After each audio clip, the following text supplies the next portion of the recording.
We are going to start our meeting, our study visit, and our training. We are going to merge all the different rationale coming from the project, and we hope you are going to enjoy and find out benefits for these days. Thank you very much for being here. We can just have a short view of how much difficult it was to come here. So thank you very much for all your efforts, for commitments before the meeting and during this previous month. On behalf of University Guglielmo Marconi, we do appreciate all your efforts and the cooperation in such difficult situation and contest. So thank you so much, and all our warmest welcome to Rome and Italy. Thank you so much also for the meeting we had yesterday. And one of the most important aim of this meeting at these days is to improve our impact on communication. So be free to communicate, to ask anything you want, and we will try to do our best on our side, our university, and among us to find out a solution and answer that could be good for everybody. So all the, yes. Hello, good morning. Good morning. Yeah, no, we have just started. Welcome again to all. I was just, the first welcome and introduction. So I was saying thank you very much for yesterday, for the meetings, for your efforts to come here. And we have faced up a lot of difficulties and obstacles during this project since the beginning.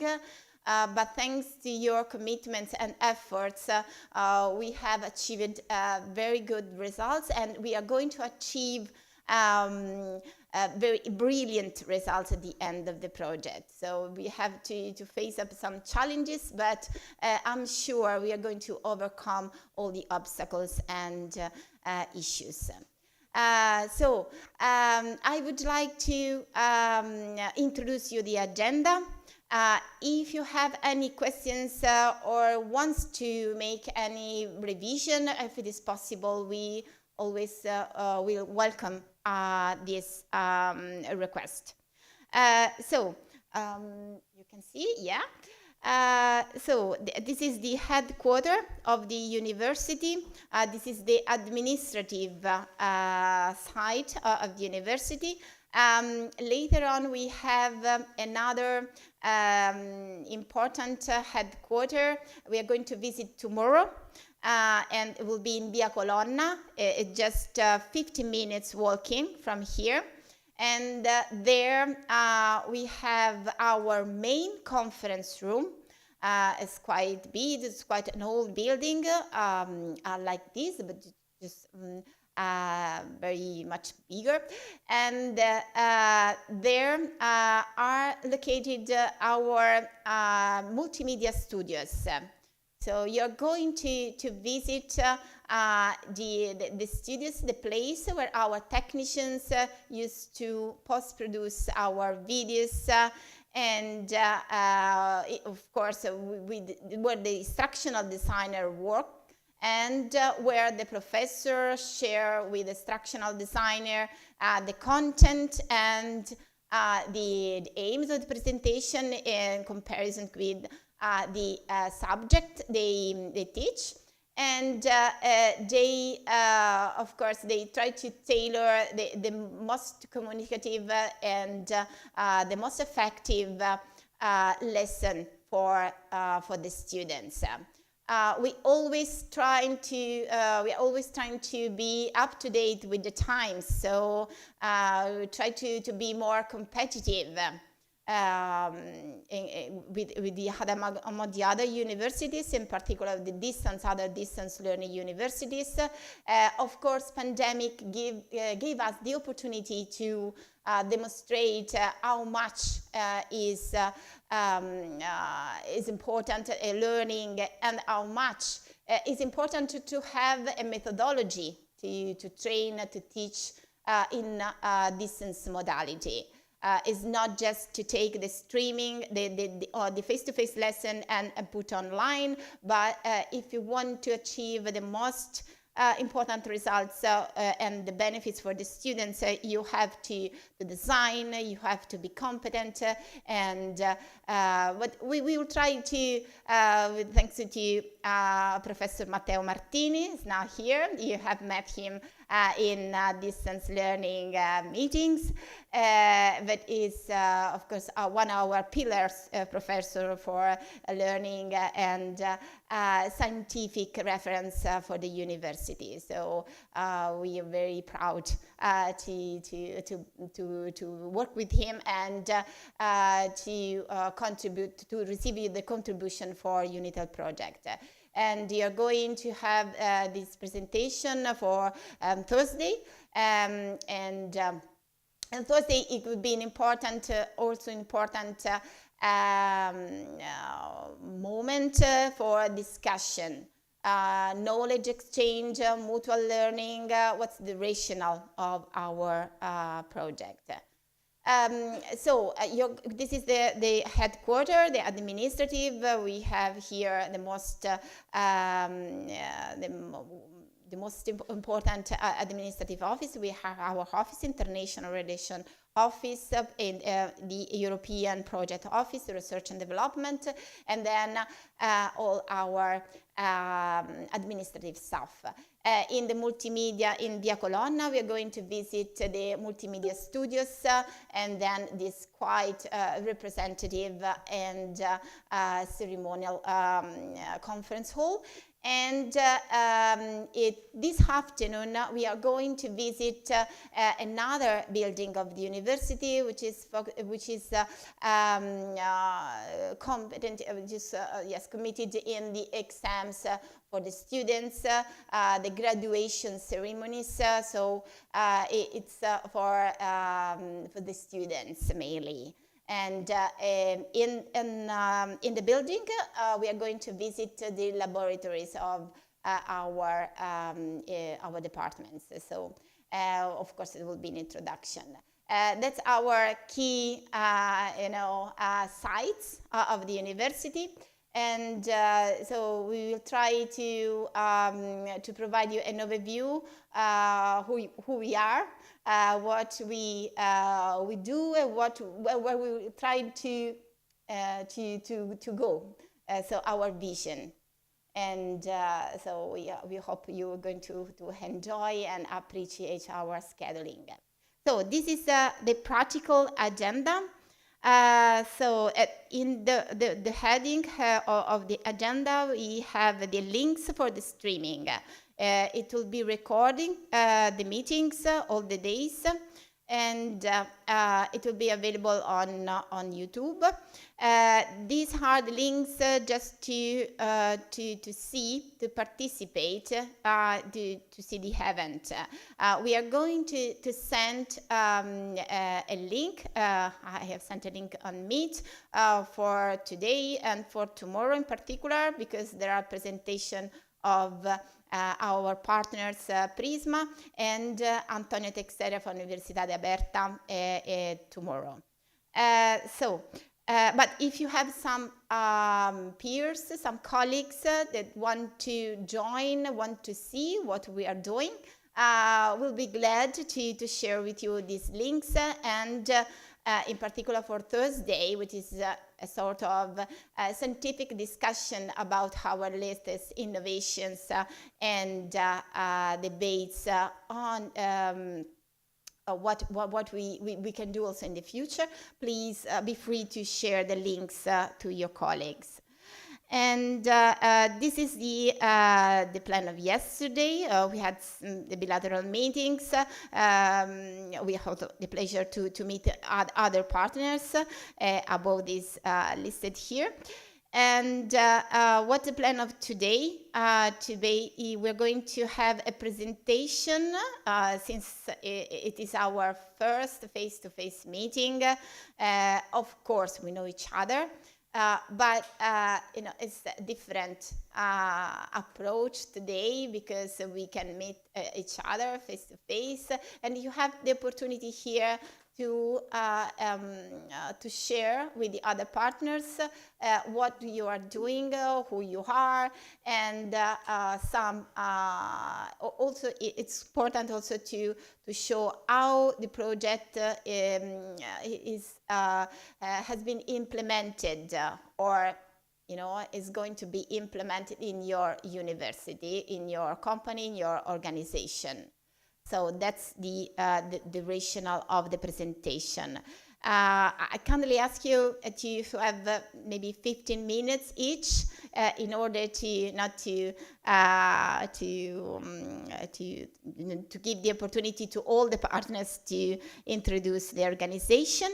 And then we are going, as concerned a deep presentation of Marconi will be, I have just made a short introduction of Marconi University, but on Thursday there will be our head of Research and Development Department, Mr. Arturo Lavalle. Some of you have already met yesterday. And he will give a presentation of our university and some important initiatives that we are implementing. So, and then after the presentation, at the stage we're going to have a coffee break. And there are some waters and oranges if you want. Be free to take what you want. And later on, we are going to have a presentation on management and financial issues. We decided to have the first day. So if some questions arise from the meeting, we have all the time to solve any doubt, any clarification, and to discuss the day after. So that's the reason, because we have decided to face up the most critical or could be potentially important work package at the beginning. And then in the afternoon, we are going to have a lunch break. You are going to be free in this hour, so you can enjoy and have whatever you want. Or if you want, this room is available for you. If you want to stay there, it's absolutely up to you. At 2 p.m., we're going to meet here our professor, another important professor from the university, and he will introduce the research project we are in the past, and we are implemented now, and also the trends of the research in the future we are carrying at the moment. And then he will be also the lead for the visit of the laboratories. Okay, this is the plan for today. Tomorrow we are going to focus on the project management. So we are going to see again work package 7, the management and financial issues, in particular a focus on the progress report. And be free if you have, of course, some specific questions. We can arrange again a bilateral meeting between us, absolutely. Or maybe if you have some questions, they could be useful also for the others, because we have, we have seen that some questions raised from different partners, but the same questions. So maybe it could be useful also to don't be shy, don't be don't worry and do not hesitate and make any questions regarding the progress report and the financial issues. And then we are going to have a state-of-art presentation and the action plan of work package 2, and then the presentation from Prisma, and then the other work packages. At the moment, we are finishing the work package 2, and we have to start with the work package 3. We have to cope with some delays that increased in the latest month, but we are going to cover the delays. And then we have a presentation of the future, so the work package 4. Maybe not to focus on the specific actions, but it is important for each of you to be aware of the process, the numbers, okay? So how many resources we have to engage in each organization in order to reach the thresholds that we have stated and we have promised to the European Commission. And then we are going to face the cross work packages, the quality assurance, and the dissemination and exploitation. Then after lunch break, you're going to visit the studios, and if you have also any questions regarding the studios and to the technicians, be free to make any question. And then to some of you, we have arranged an interview. I apologize if we are not able to interview everybody. So we have just selected few representatives of the partnership, and then with the picture of the event, with the contribution of the partners, we would like to make a video promo of the project and publish on the website and on social networks.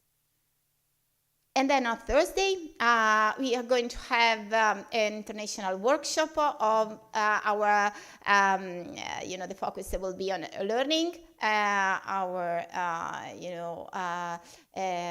most important or most characteristic feature of our university, and our challenges, and the state of art at the moment where we are focused on. And then we are going to have a contribution from Arturo Lavalle, from Matteo Martini, and Guia Venturoli, and Professor Ernesto Grande. But in particular, we would like to, and also we are going to have the pleasure to have a presentation for some scientific papers from Dr.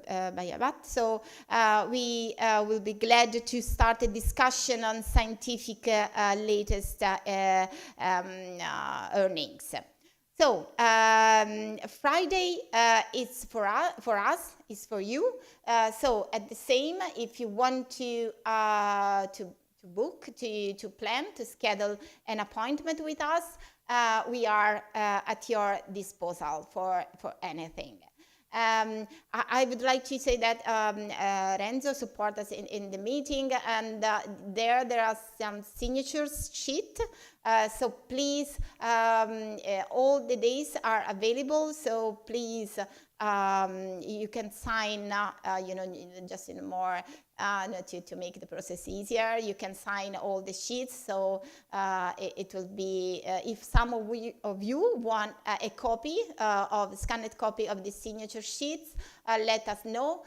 So we are going to make you a copy of that. Okay, that's the plan. Are there any questions at the moment? Or if you want, we can start with the presentation. Okay. So, yes, I'd like to leave the floor to you, if you want to start.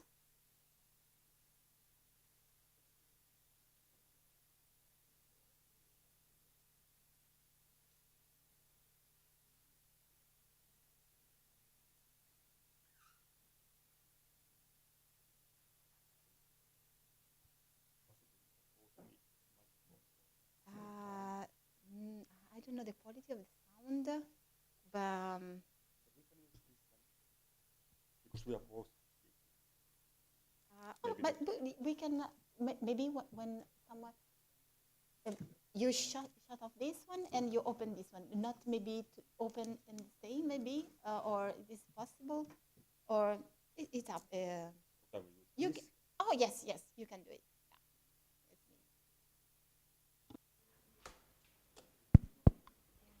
You don't have a power.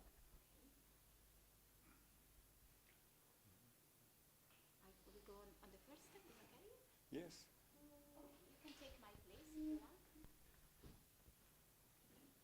And then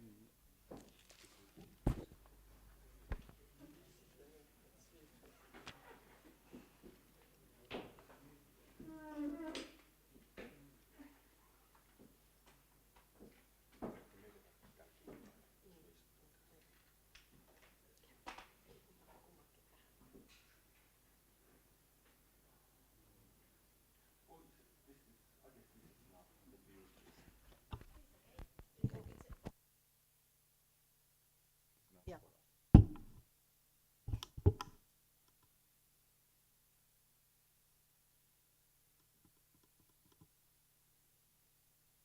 all right. Well, it's almost unbelievable to be here and see everybody in person now after a long time working together. And as you know, we are coming from University of Turku. Because for the screening, it is important to have clear. Yep. And Finland is far in the north, somewhere in the northern part of Europe.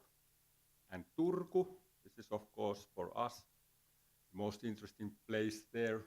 It's in very south. Many of you maybe know Helsinki, which is the capital of Finland. Turku is about 150 kilometers west from Helsinki. But Turku is also it's easy to get there. We have planes are coming there. Actually, we have a new connection from Rome to Turku also. So it's very handy to travel from there to all over the Europe.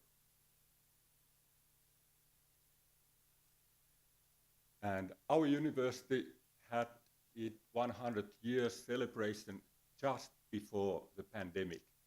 It was 2 weeks before that, it was something like 1 week, and there was a big celebration with the president of the state was also there, and something 1,000 people celebrating the anniversary, and the current president is also the alumni of our university, so it was a very big occasion for all of us.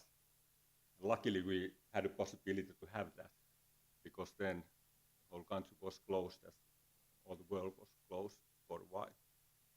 And Turku is also the oldest city in Finland, and the first university was founded there, 1640. But saying this in Rome, it's maybe so special because everything is a little bit older here. But for Finnish people, Turku, well, at least for us, it's a big thing that we are the oldest city, and it's also the former capital. So Helsinki has been a capital only about 200 years. It was a small village 200 years ago. And as you can hear, this is the competition between two big university cities. And it's still going on.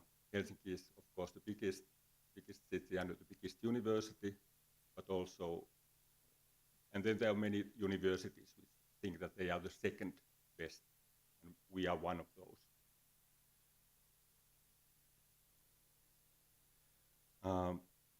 About the university, just a couple words. We have 8 faculties. Actually, 10 years ago, there were only 6 faculties. But then, like all over the world, universities are merging all the time, and they will become bigger and bigger units. Then the local Turku School of Economics, which was an own university on the other side of the street, it was merged to the university. And then actually 2 years ago, we founded a new faculty of technology. And we had that kind of training in different faculties, even before, but now it all was gathered in one faculty, and at the moment it's actually one of the biggest faculties, because it's very important for the neighborhood. There is a lot of industry in our region, and they need workforce, and it's also easy for university to collect money from private companies, because we are training people for them. And we have something like a little bit more than 20,000 students and about 3,500 people working in the university. And that includes academic and other stuff. Then about our center. Okay. Except for those faculties that Matti just introduced you, we have some separate units in our university, and our unit, Brahea Center, is one of these separate units. And we're kind of a link between the university and society.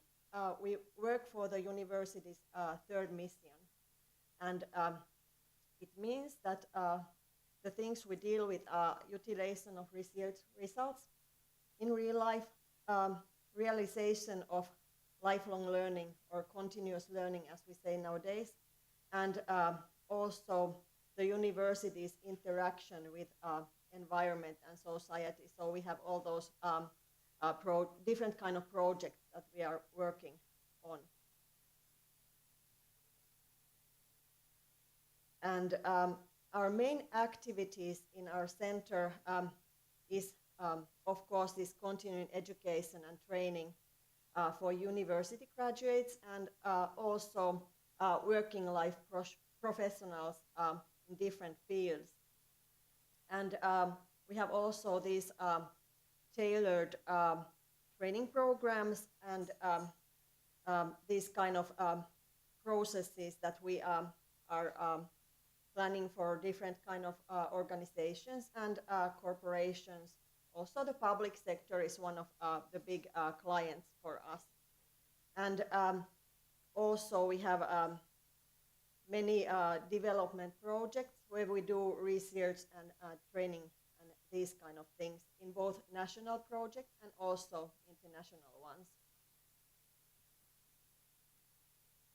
And as I said, our unit deals with many different kind of projects, and we have different fields and sectors we work for, and these are our sectors that are nowadays big for us.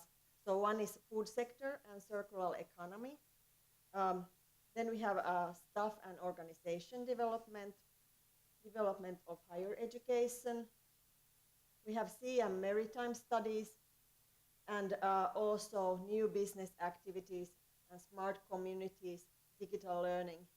And then we have cultural diversity and migration sector, which is quite big nowadays, so there are many projects there.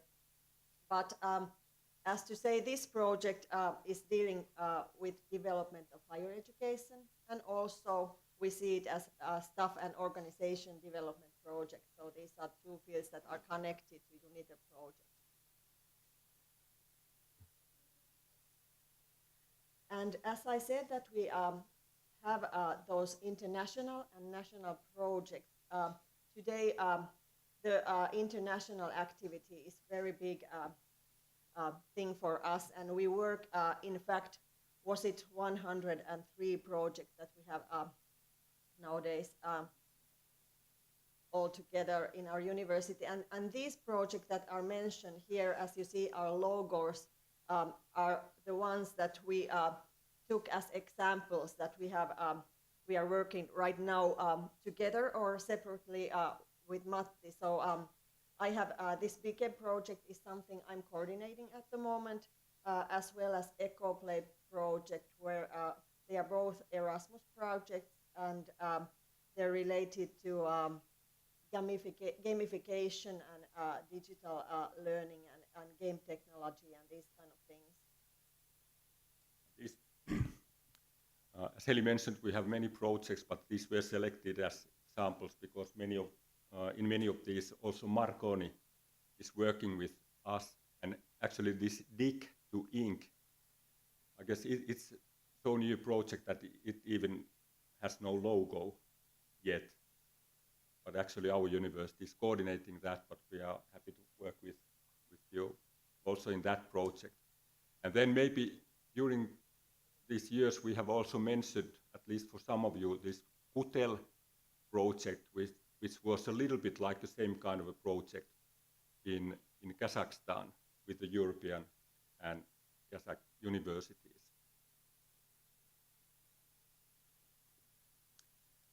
And it was maybe mentioned in one of those slides that we have something like 30 people working in our center, but in UNITEL project, as you have noticed, we are also other members in our teams. We are mainly taking care for this e-course, but also our colleagues Timo Halttunen, who is actually the head of our department. Timo has been very active in this project, and also Kaisu Paasio has produced materials for some modules and been also in our meetings with us. So this was about our unit, and it was mentioned in Ilaria's presentation that there are these bilateral meetings, and I noticed that for example, on Thursday, we have quite a short day, so there's the afternoon is off. So for example, for us, maybe it would be the best time to have those meetings if needed, because we are leaving quite early on Friday, so we are not anymore here. So, but we are, of course, we are willing to have discussions if you want. So we are here. Thank you very much.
Okay, and now I leave the floor to João Paz, Universidade Aberta.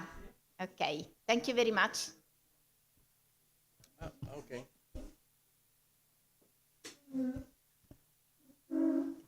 So, good morning, everybody. I'm presenting in the name of the Open University of Portugal, Universidade Aberta.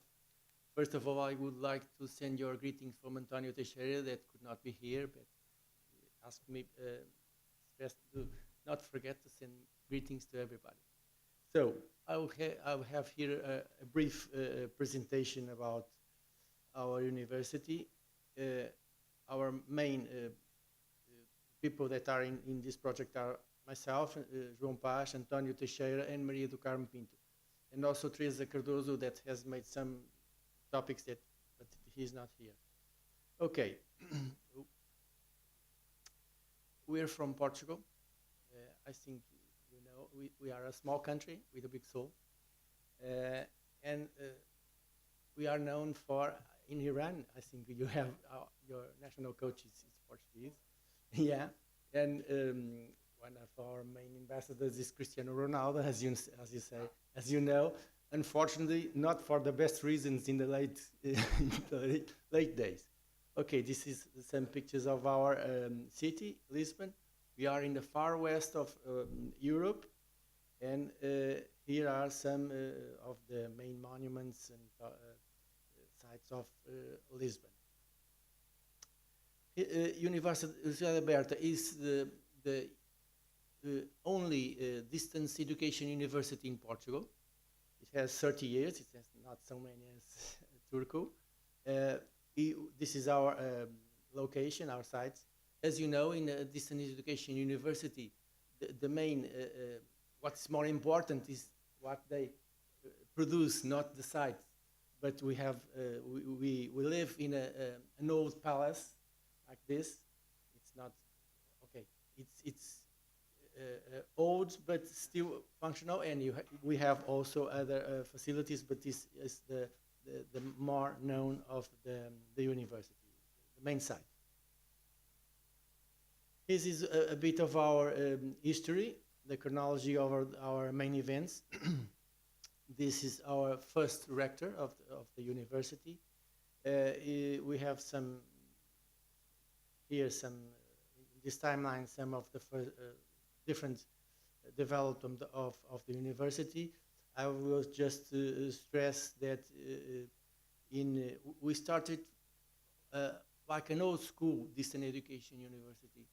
And in 2007, we developed we transformed the university to a mainly online university. Okay, we had courses with all the old textbooks, and people had to produce the materials and then do all things. And then we have the transformation, and now Universidade Aberta is a full online university with an LMS and all of the everything working completely online. In 2009, we launched our online pedagogical model that is still in use, and it has been in a certain way adapted to develop a kind of a pedagogical model for MOOCs. Right, Antonio was in the foreground of this development. We have about 8,000 students, and these are some of the numbers about the bachelor and master degrees and PhDs offered. Here is a list of the different logos of the courses that we have. Like I said, some degrees and some masters and PhD degrees. Antonio put a lot of them. Okay, this is some more. And here is what I was talking about. Antonio in 2013 has MOOCs have been in a great development. In this time, they were in the order of the day, and we developed a pedagogical model called iMOOC, adapted some of the principles of MOOCs developed by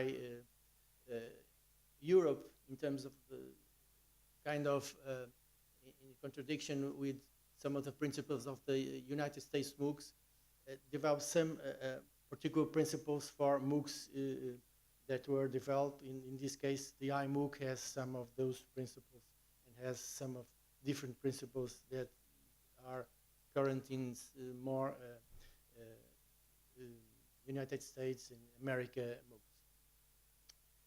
Here are some of the projects that we, not like Turku, these are not all of the ones that we are in the moment involved.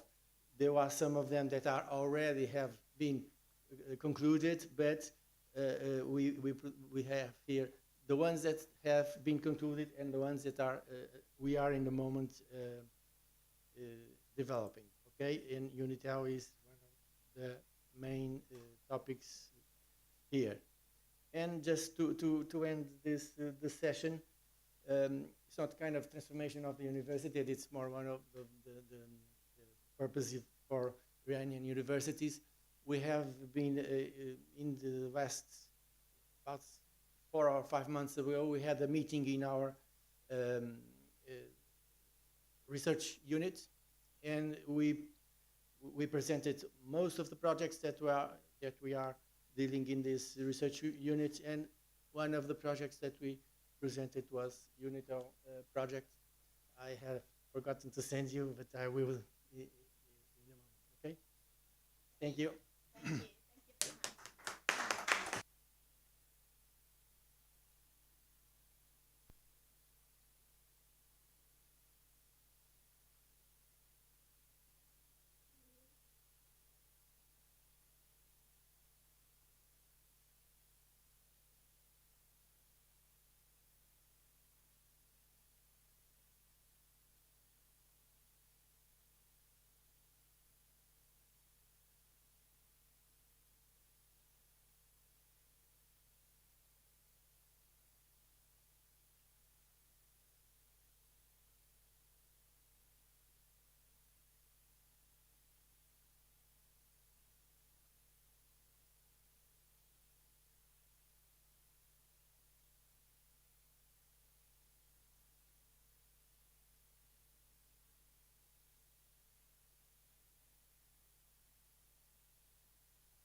سرم نمیشه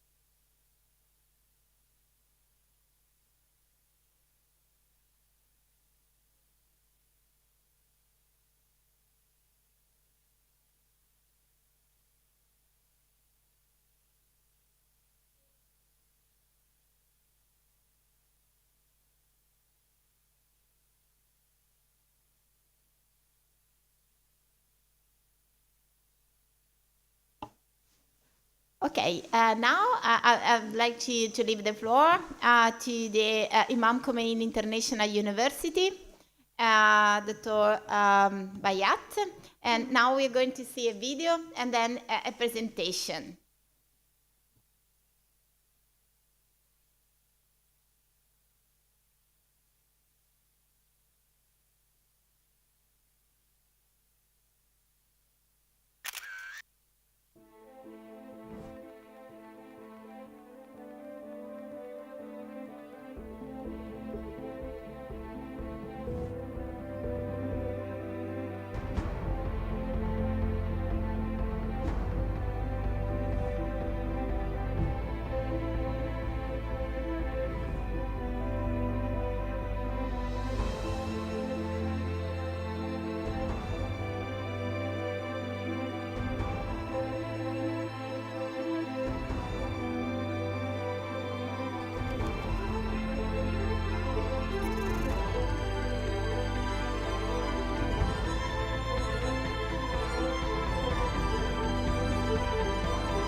Thank you.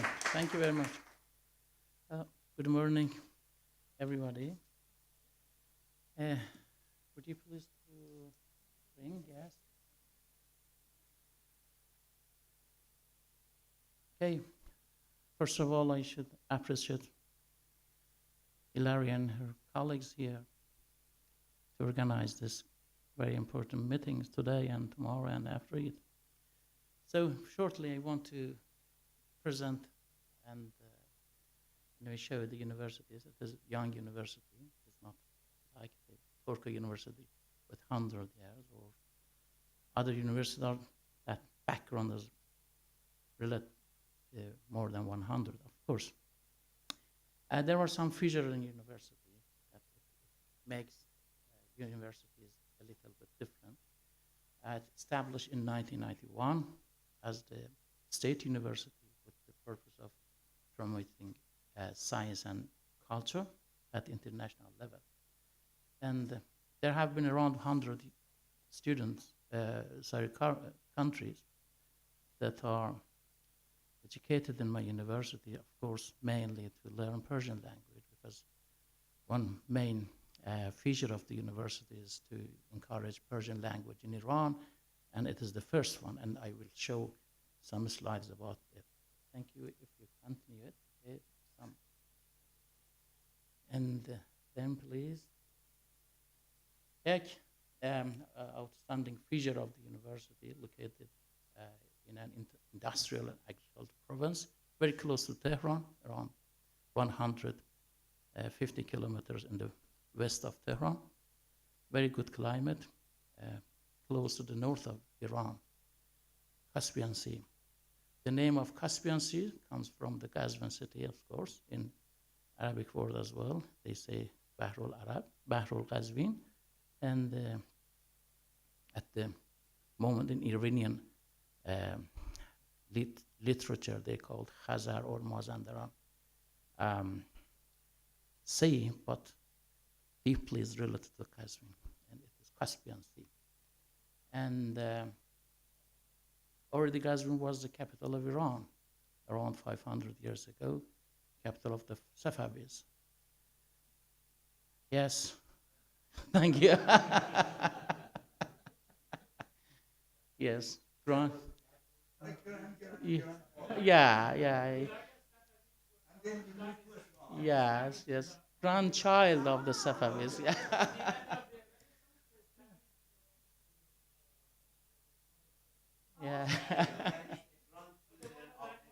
Yeah. Yeah.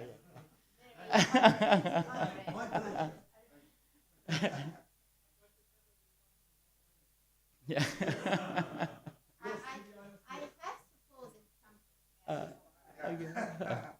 Of course, there are extra time that you use it again. Okay.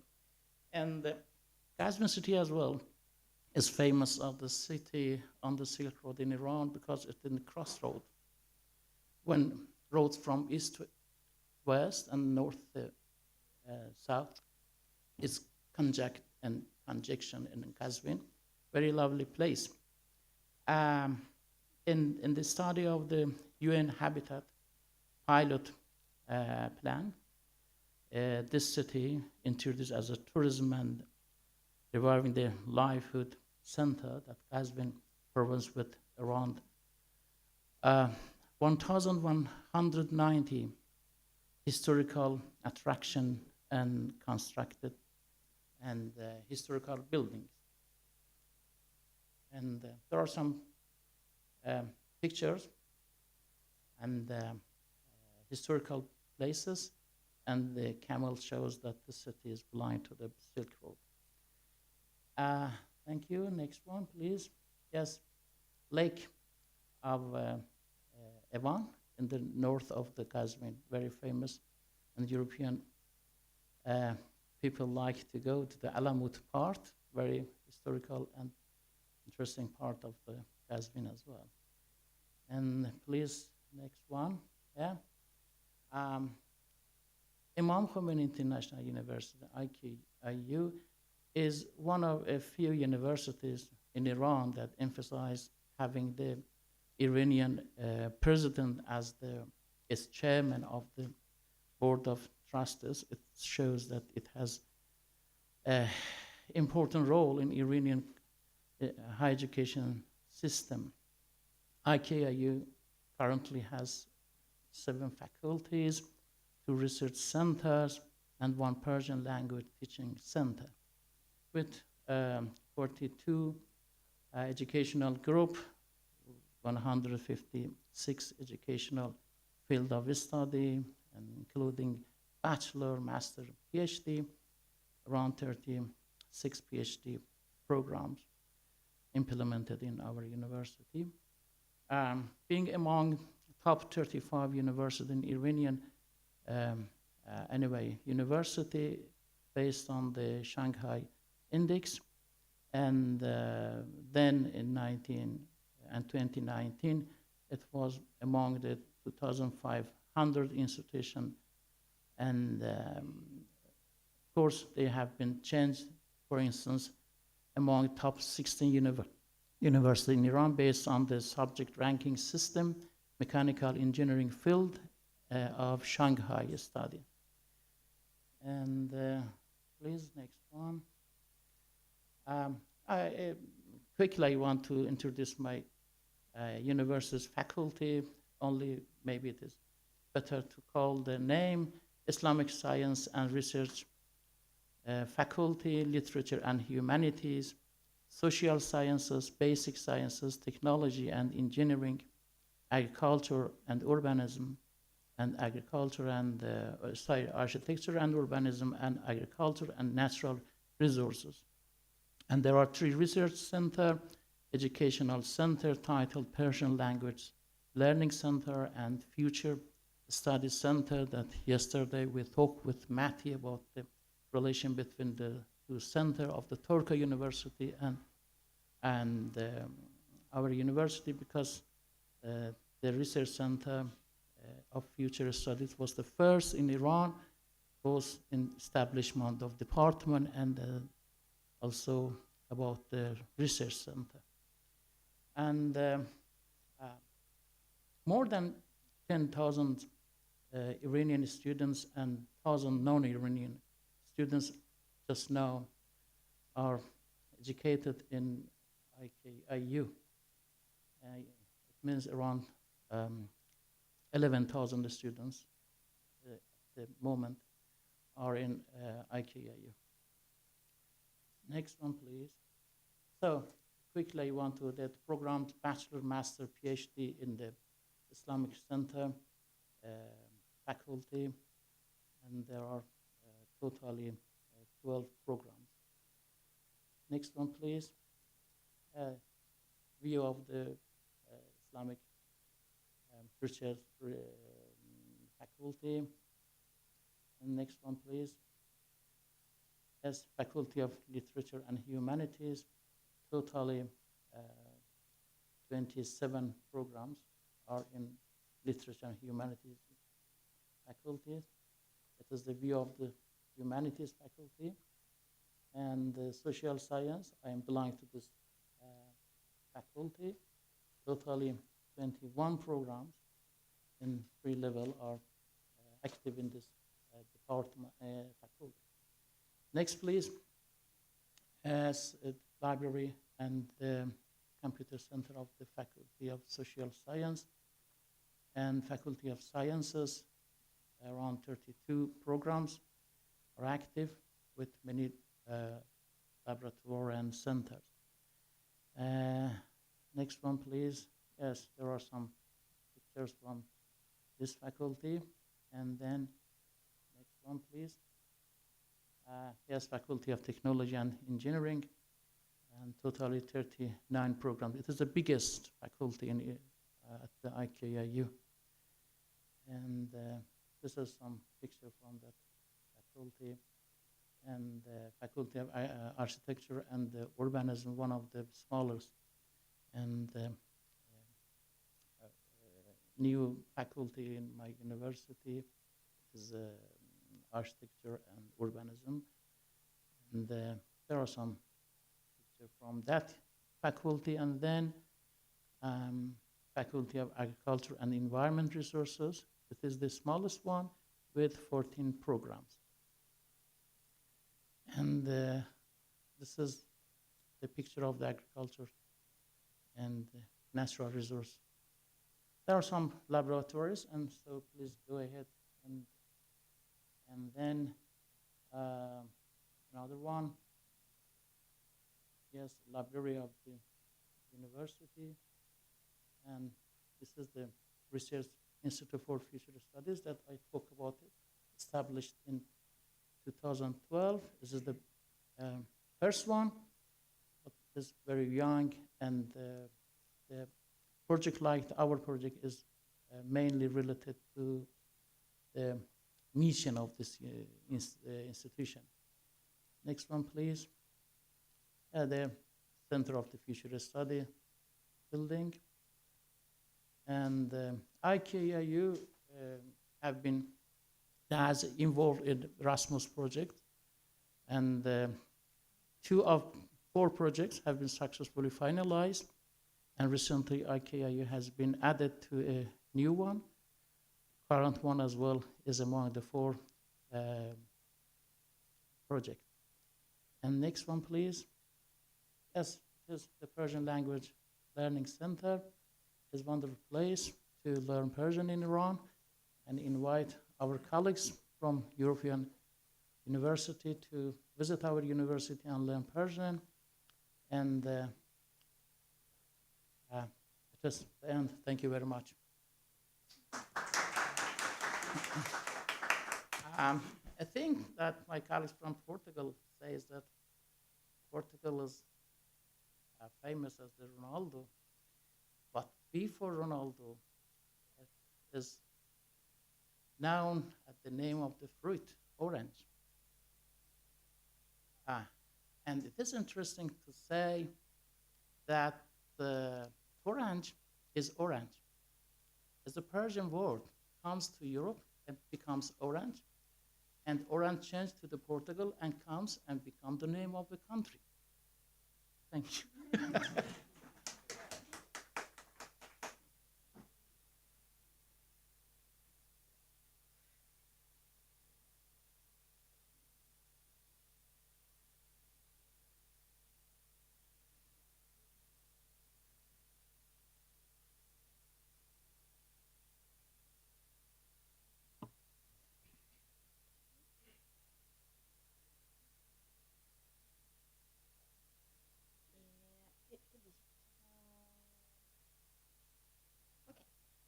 I think yes, we can welcome our University of Sistan and Baluchistan for the presentation. Hello, everybody.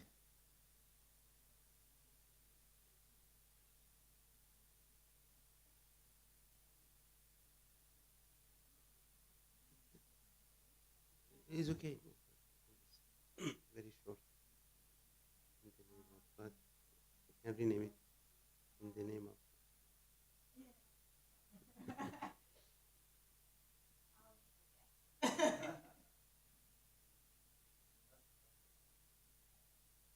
Hello, everyone.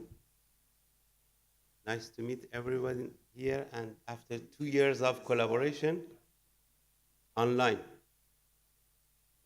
And thanks God for getting rid of coronavirus, and we are alive to meet each other. Okay, University of Sistan and Baluchistan, so it's in southeast of Iran. Next slide. It's just southeast of Iran. It's corner. We have border with Pakistan and Afghanistan. Is in Zahedan, is the capital city of the province. Okay. We have very nice and beautiful campus in the dry province of Sistan and Baluchistan. So it's initialized in 1975. It's almost 46 years now. We had some faculties and colleges which now developed as new universities. University of Zawol, Chabahar, and Iranshar are separated from our university as a new universities. But University of Sistan and Baluchistan is directing from the ministries, ministerial representative of universities in the province. So that's such kind of supervision of other small universities in the region is all the issues, including the promotional center, promotion activities, and initializing for new courses and development, everything managed by University of Sistan and Baluchistan as a capital university in the province. So we have 4 faculties, 9 research centers, 25 scientific journals, 20 educational departments.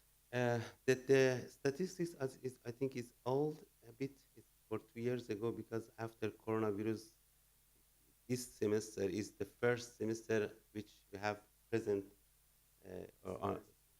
well, students. Is we have almost 10 to 12,000 hundred students, almost.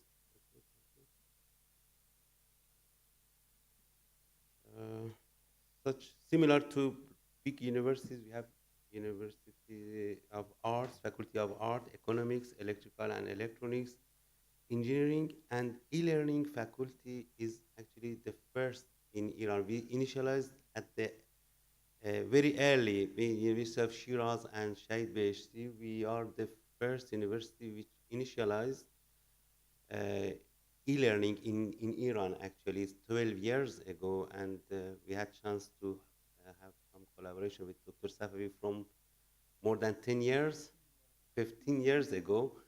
And luckily, this gave us opportunity.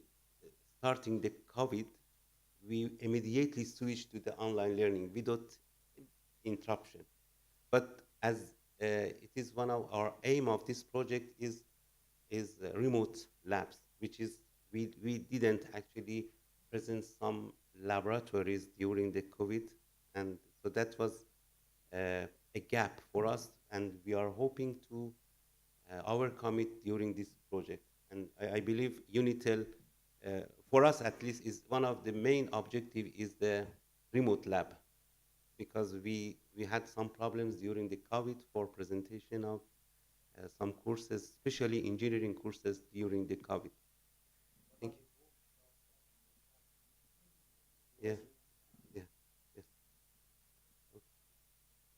And as you may aware, University of Shiraz is leading and initializing the remote lab in Iranian University for more than 10 years. And Dr. Safavi actually done great works. And we are collaborating in this project, University of Shiraz and University of Ahvaz and Isfahan, for the remote lab part of this project, UNITEL project. Thanks.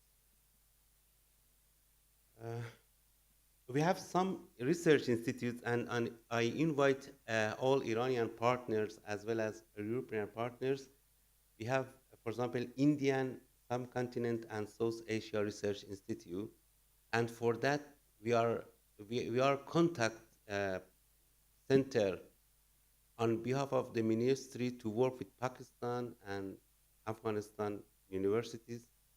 So all universities in this meeting, including Iranian and European, if they want to collaborate and they are thinking any proposal for Afghanistan or Pakistan, they can contact us. We can share and write proposal. And luckily, I congratulate Dr. Komail, who is directing ECHO. So he is in Pakistan now and directing the ECHO. He may represent later about the ECHO, what's the aim and objective of that organization. And it's actually good opportunity for everyone in Iran and also in Europe to contact Komail for future projects related to Pakistan and all universities. Good luck for you, Dr. Komail. So we are very active in international collaboration. We finished one project. It was I think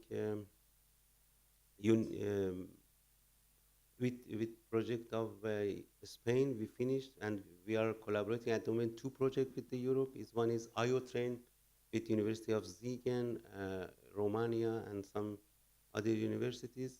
In University of Manchester is Internet of Things, and it's a new technology, so we have a project working on that. Is the initializing Master of Internet of Things. So we in last month we had meeting in University of Siegen, Germany.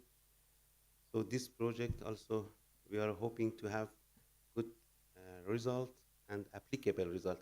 Actually, thanks.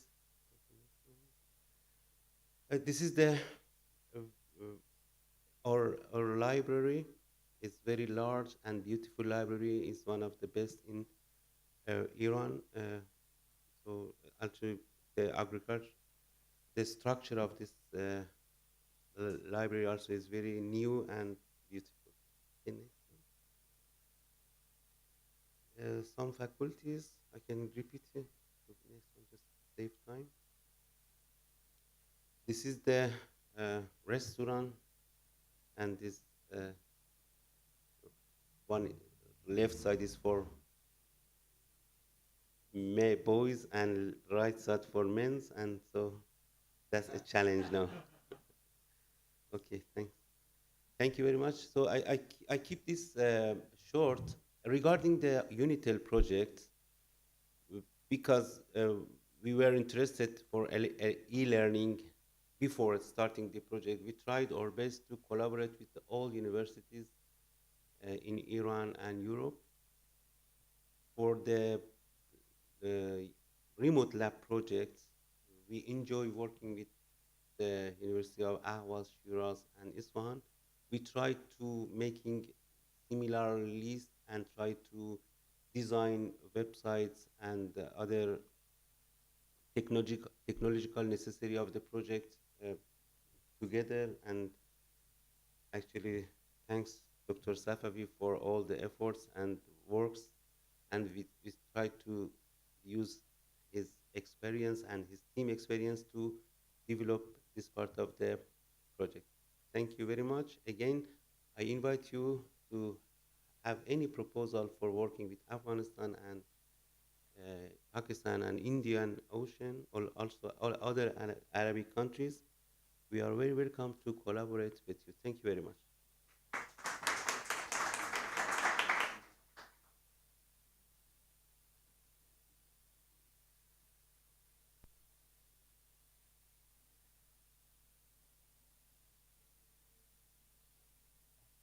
So thank you very much for your brilliant presentation. I would like to suggest to have now a break. In the room outside, you have some typical cornetti. So for breakfast, so usually have them. And then you have a traditional cake from the north of Italy, this panettone. It's with raisins. I hope you enjoy. And some biscuits and taralli. It's a sort of salty biscuits or something like that. It's very, very nice. So we are almost perfectly in time. So I suggest to have a quarter, 15, 20 minutes of break, and we come back to the other presentations. Thank you.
Okay, thank you very much for the picture. And I would like to leave the floor Dr. Safavi to present the Shiraz University. Thank you very much, Ilaria, and hello again to everybody. And once again, I also appreciate you and all your colleagues in this project and the university for hosting us. And thanks God that we are all here and things are going all right. Just a short presentation about Shiraz University, and then I say something more about the rest of the things. You know, the Shiraz University is almost in near south of Iran. You will see the circle here. And was general introduction about Shiraz University, established in 1946, near 80 years, less than 80 years. And under the name of Pahlavi University, the king in that time. And it is, in terms of land, it's one of the largest university in the world with 3,000 hectares of land, and pioneers in establishing many things in the country. It was the first international university established in Iran before revolution. In that time, we had 1/4 of all the students and faculties from other countries, from US, Japan, many other countries, and all the lectures were in English, nothing in Farsi. But after revolution, it was said that everything should be in Farsi, so we changed the mode. But generally, before revolution, everything was in English, so quite an international university. So many things like the first doctoral degree in some of the fields started in Shiraz. The first virtual university started in Shiraz, and many other things. But generally, we have something about, I think 14 or 15, 16 schools here, the School of Agriculture. We are a comprehensive university, except in Iran, you know that the medical school were separated from the first body of the Ministry of Higher Education and attached to the Ministry of Health about 30 years ago. But except for medical schools, the rest of the things we have in Shiraz University, almost every branch of field and science, from agriculture to literature, humanities, science, economy, engineering, everything. And the School of E-Learning is also one. We started e-learning 20 years ago as the first university in Iran, and almost all the committee in the ministry and all the program started with the team, with me and a few others. So just general, the introduction of university. Some pictures of various parts of university: School of Veterinary Medicine, School of Law, Political Science, Agriculture, Psychology, Electrical Engineering, Chemical Engineering, Petroleum, Architecture, Art, and many research centers and institute, more than, I think, 20 research centers on all aspects, from climate research center to children literature or environment research, about 26, as you see, so various fields. In terms of ranking, you know about ranking in Iran, you always know, because we are teaching in Farsi, in Persian. We are not allowed to teach in English general up to now, after revolution. So having international students is a little bit difficult. So generally, in terms of the research, very top, but because all the indicators comes with international students and other things, so the ranking is not that in the right place, actually. But generally, these are the ranking: QS, Shanghai, and Leiden. In terms of the students in Shiraz University, almost half of the students are bachelor degree students, half are graduate students in master and PhD. So generally, we have more than 17,000 students. At some time, we had 20,000 students, but we reduced the number of bachelor program. So it's about 17,000 students.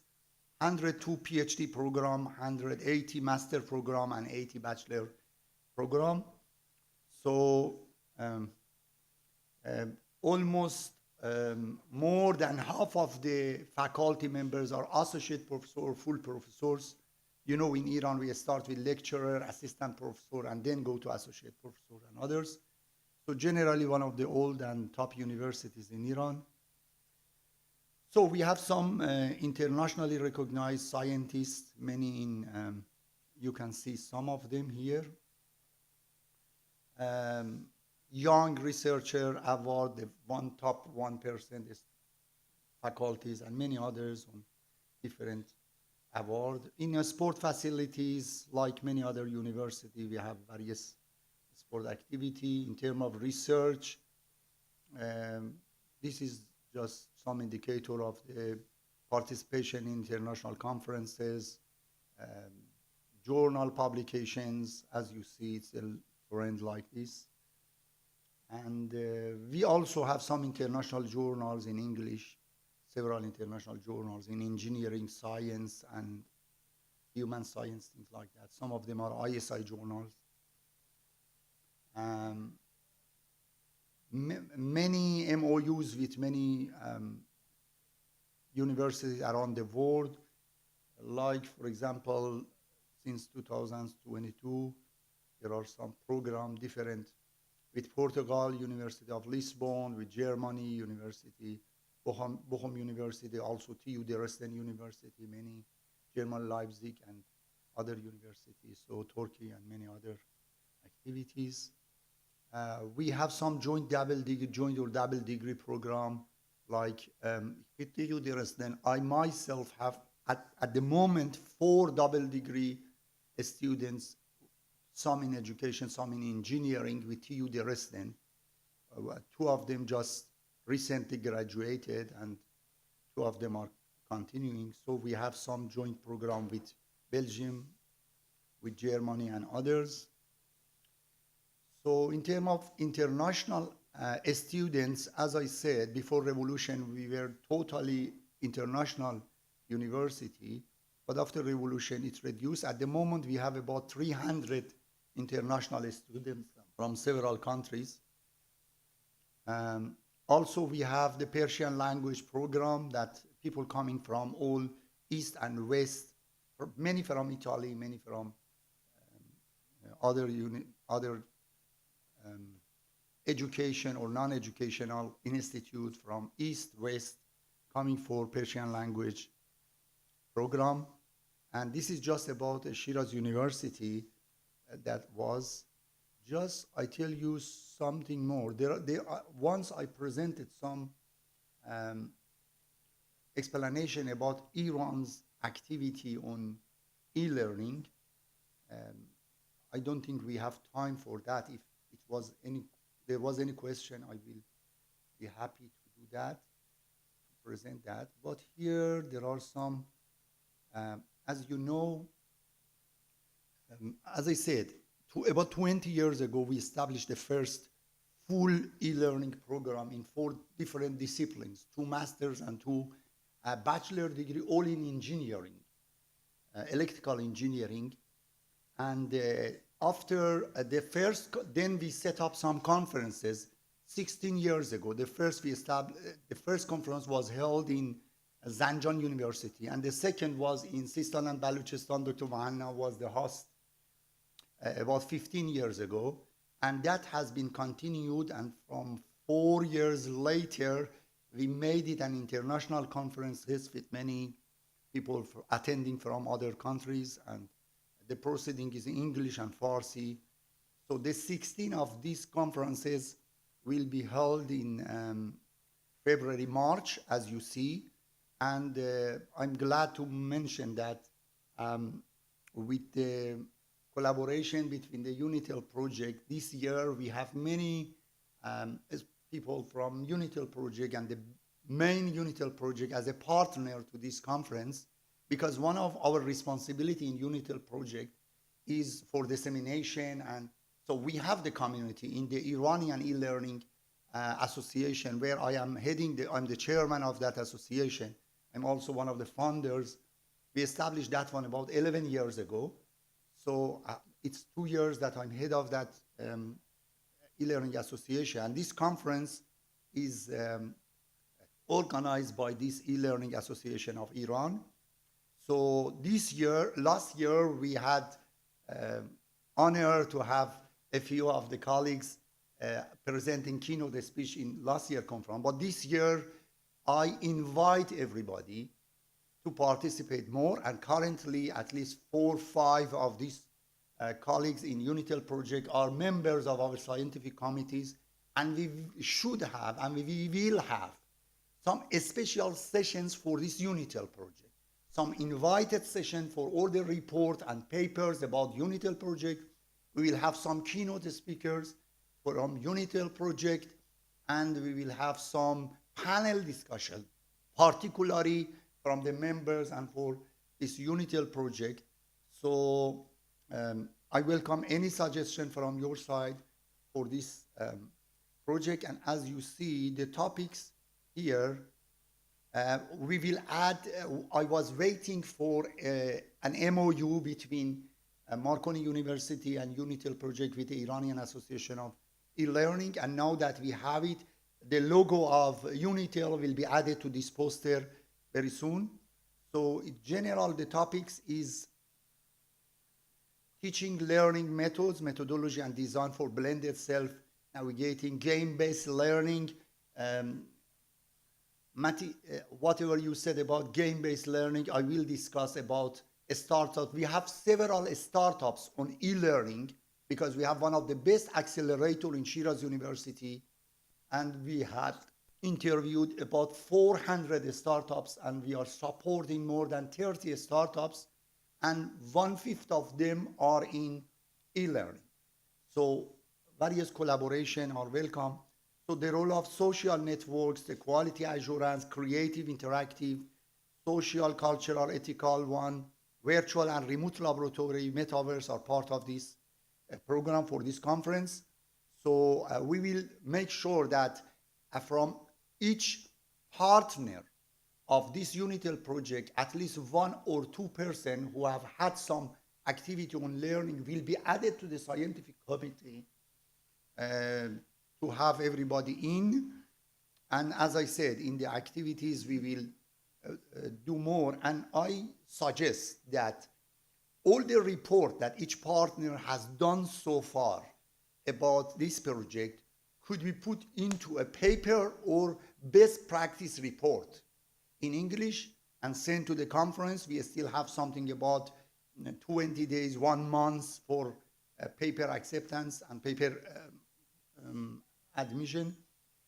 So then we also have some international journal in English that those paper, the extended version of the paper can go into that international journal, which is open access but doesn't ask for money. So it's just make it public available. And the conference will be supported by IEEE each year. So all the English papers will be available on IEEE digital library like all other previous years. So I welcome all the activity, paper, reports. And there is also one other activity that I would like to mention here. In Shiraz, we have a mobile health congress, which is the 5th one. Every 2 years, we have this congress. And in Mobile Health Congress, that I've been one of the key person in this program, there are, this is in late January, early February, I guess. Let me see the time. Oh, late January, the Congress. So in this one, we have 6 sections. That one of these sections, the mobile health and virtual reality metaverse simulator virtual lab, is under my management. So those who are active in anything regarding digital health and health application, from startups to all activity, papers. So the control of this part is with me. So I welcome everybody from industry, from universities, to have any report. I just talked to Mato to discuss about some keynote speeches and things like this for this part of the conference. Everything about education, metaverse, simulator, virtual lab. And next to this conference, we are using the Shiraz University Accelerator. We are hosting all the startups in mHealth and health-related startups. We will have some events that some of the startups from other countries, like from New Zealand, from Germany, are already will attend virtually in this event. So I welcome any activity in this regard. So these were just some explanation, and thank you very much. Just make it short. So if any question, I'll be ready to. Thank you. Thank you. Yeah. Yeah. I will do this. This is the one. Let's see.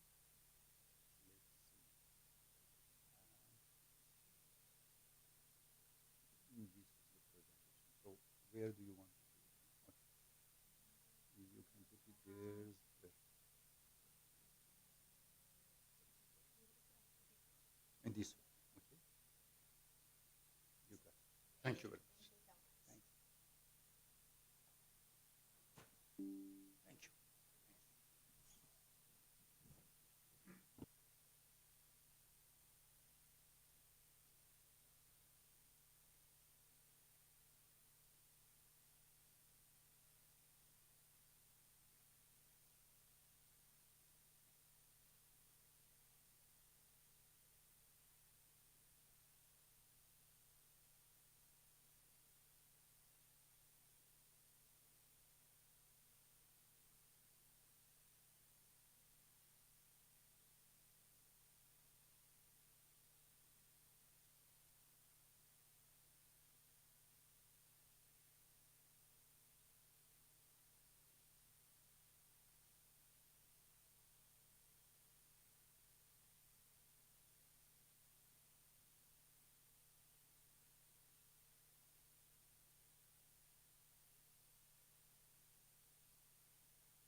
They publish the result of the activities in this project.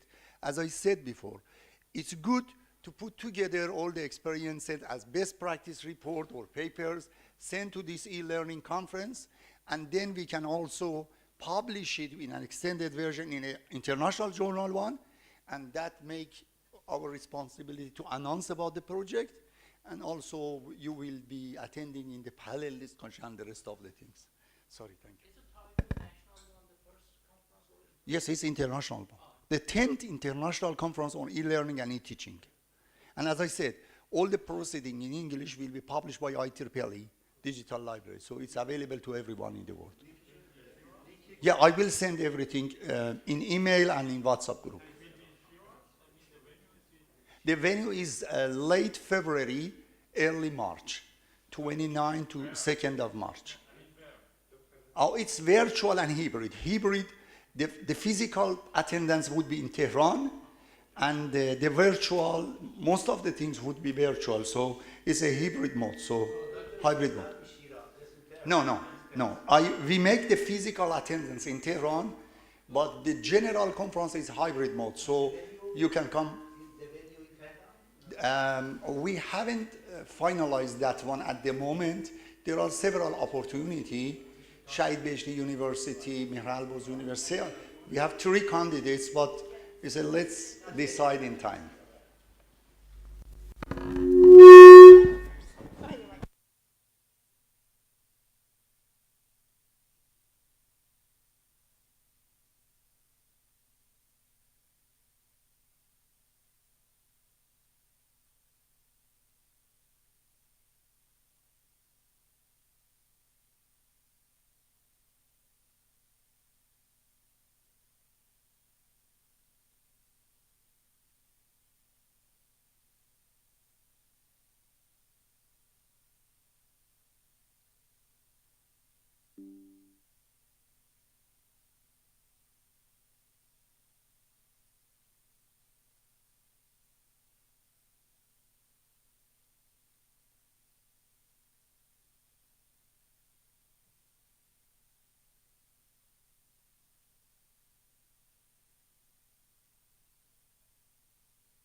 So now I would like to introduce you Hamid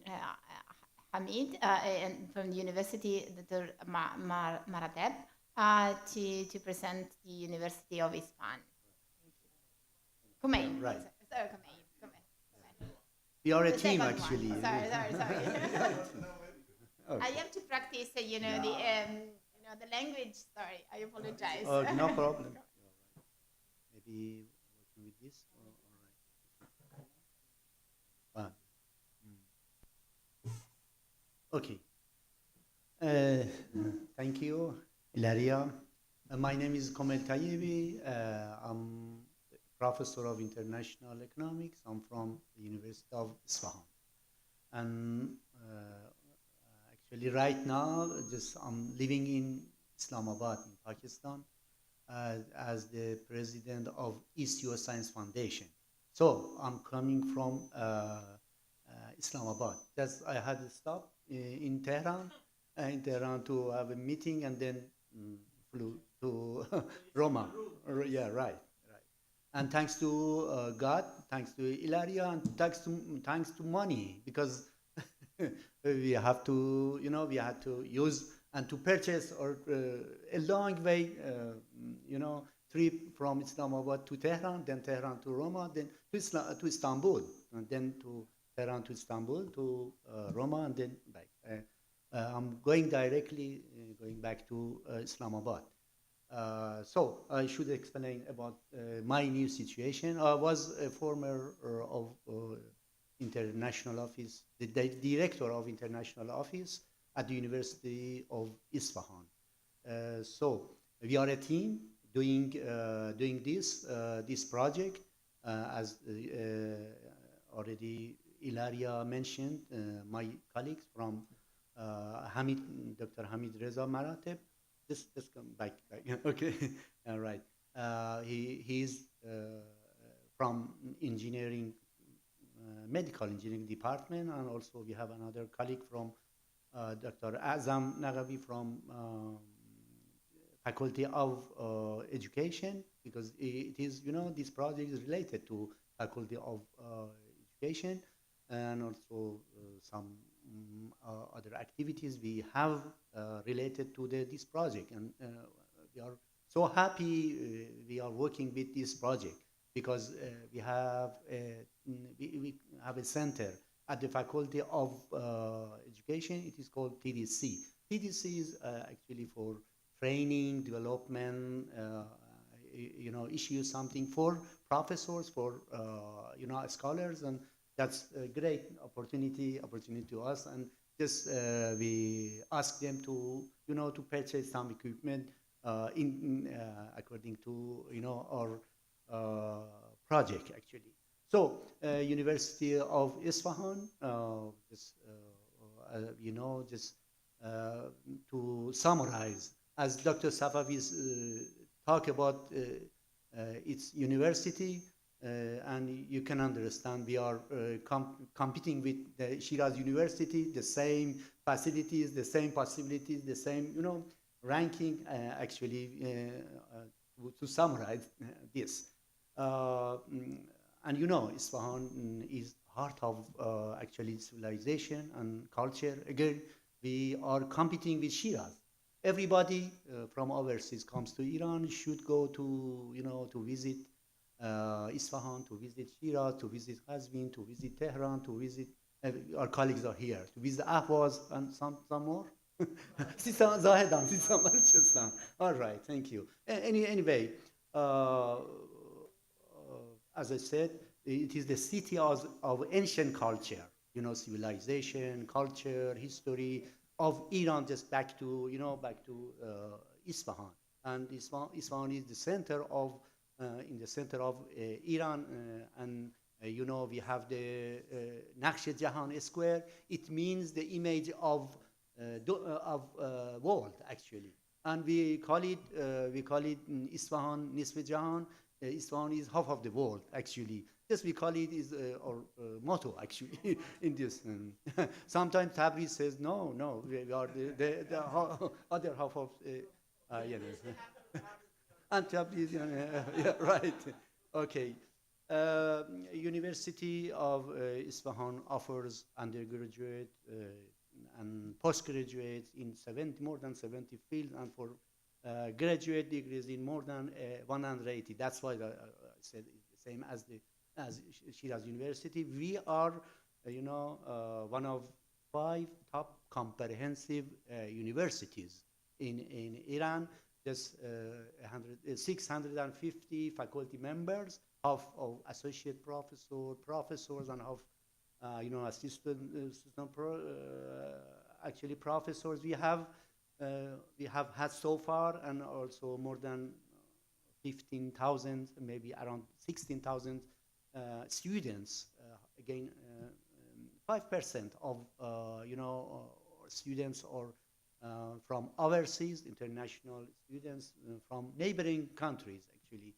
And also we have, again, like Shiraz University, we have one of the largest university campus. You can, in the picture, you can see the fact, actually. So 15 faculties, including humanities, engineering, science, pure science, sports, education, everything, just as a comprehensive university. So many research centers we have, and also centers of excellence. We have, if I'm right, seven centers of excellence in different, actually, subject in different fields. We have one of them is the Center of Excellence for International Economics. It is unique in the country, and I'm the director of the center. And just we are, active in this area as a reference, and also we have the Center of Excellence for Environment, for Sustainable Development, something like this. So the university is a founder member of IUN, as you see here. It means we have an allied university, or united or integrated universities in Isfahan, including University of Isfahan, including Isfahan of Technology, University of Isfahan, including Art University, and also Medical Center. Just 4 most important universities in Iran. And we are working together, running a joint project, for student exchange, some joint theses, and something like this. We are doing this. And also, like Shiraz University, University of Isfahan is a founder, member of Taftash University. Taftash, actually, including 5 top universities: University of Tehran, University of Shiraz, Tabriz University, Mashhad University. So it is in Taftash, and Taftash is the mountain area in, I think, in north of Iran, some mountain. It's pure Persian, actually, right? And we are again working together to, to have cooperation in such different cases. All right. For University, of Isfahan, we have some strategies towards internationalization, and I can tell you one of the most important is to promoting capacity building. And the goal of and the objective of our contribution to the project is that way to to build and to promote capacity building in research, in education, and in some, to have cooperation. So it is so important towards such, international joint project in this respect. During, during the pandemic, that was actually a good experiences for the university going toward, some remote, to have some remote environment to, to control, to actually advise, to facilitate professors, to assist students, because normally for some, main university students coming from different area of, of the country, from south, from north, from And that was so difficult, Ilaria, to, during pandemic to control them, to actually not to allow to, terminate our classes. So that was great, experiences regarding, some offering, for example, teaching support to students or students to scholars, and just and new investment, a new investment in virtual e-learning system, something what happened actually, and that was great for the university with new facilities. Actually regarding pandemic. So the University of Isfahan made some job services during pandemic in terms of e-learning promotion, virtual classes, in case of research, just conducting some research, research, internal, external, and international research, focusing on the issues of pandemic, actually, pandemic, and also give most important services to the students. That was very important actually, to monitor the conditions of the students and the health of the condition. I remember during the pandemic, we had actually around 12,000 just calls to students, to their family, to their actually parents, to monitor, to control health condition and actually study conditions of the university. So that was, and in case of education services, you can see we have, and so far just have already we have online and offline lectures, more investment in e-learning. So this project, as I said, is so important, to the university. About 4,000 virtual classes per week we had actually during the pandemic. So this is some research projects on COVID-19, as I mentioned, in different areas. One of them that was the economic impacts of COVID-19 in ECO region. ECO is Economic Cooperation Organization, including 10 countries, and right now I'm the president of the Institute of Science Foundation.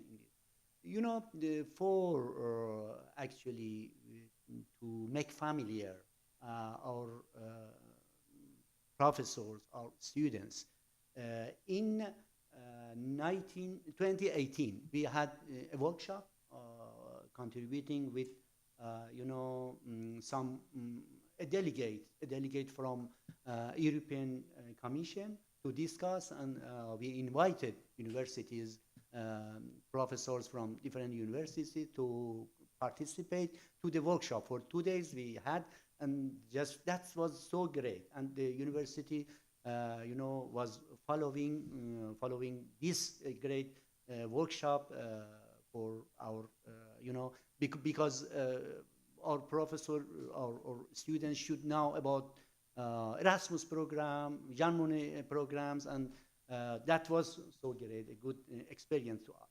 That's why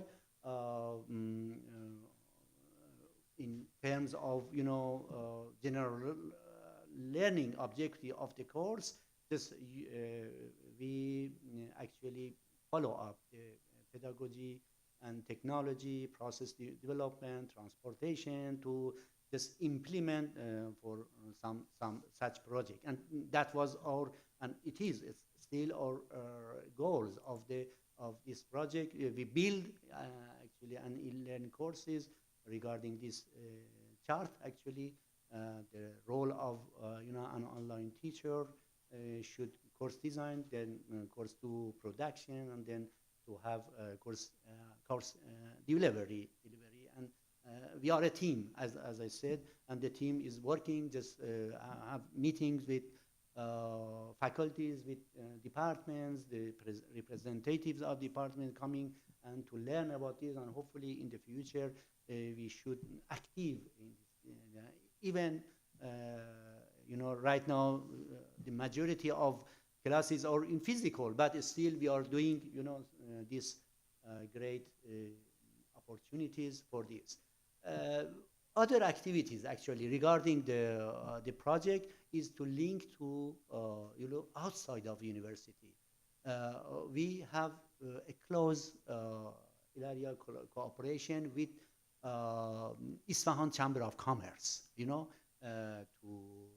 actually to make some experiences, to make some advices to to the private sector, to the economic sector, and one of our actually presentation or issue is the relationship between university and business, and that was a good experiences to us. And just in video and in my previous presentation online, I presented my colleague Dr. Zahra Zamani, who was my former PhD student, and she is now a subcontractor of us, regarding this project.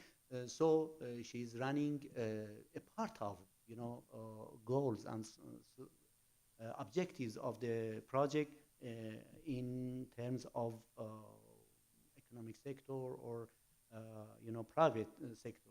And also when I was appointed as the president of the ECO Science Foundation, this we have had some plan to make again a connection between the project in the universities and the ECO Science Foundation. ECO Science Foundation is one of three specialist agencies in the region, and running as a catalyst for science, technology, and sustainable development in the region. We have the ECO Science Foundation, including 10 countries: Iran, Turkey, Pakistan, who are the founders of the ECO Science ECO, Economic Cooperation Organization, and other 7 countries. You're right. Okay. Like Azerbaijan, Turkmenistan, Kazakhstan, and we should talk about some activities, and we can facilitate. As the ECO Science Foundation is an intergovernmental organization, so doing some organizing or arranging some meetings, something towards states, different states. Turkmenistan, Uzbekistan, Kazakhstan. After this trip, I should go to Uzbekistan to have a trip to Uzbekistan and to talk about our activities. And I should explain about this event and this workshop we have had. All right. So we try to be more actually popular in the region, in our countries. It should be great for this. So regarding development of human resources capacity, regarding of strengthening institutional capacity, regarding of scientific technology research collaboration, we are doing this. And also, as Dr. Safavi said, it's exchange and information exchange and dissemination that's so important. And Doctor, thanks to you for conducting and for arranging 2 important conferences. We do participate surely to this hopefully future events. All right. Sure. It's yourself, right? Sure.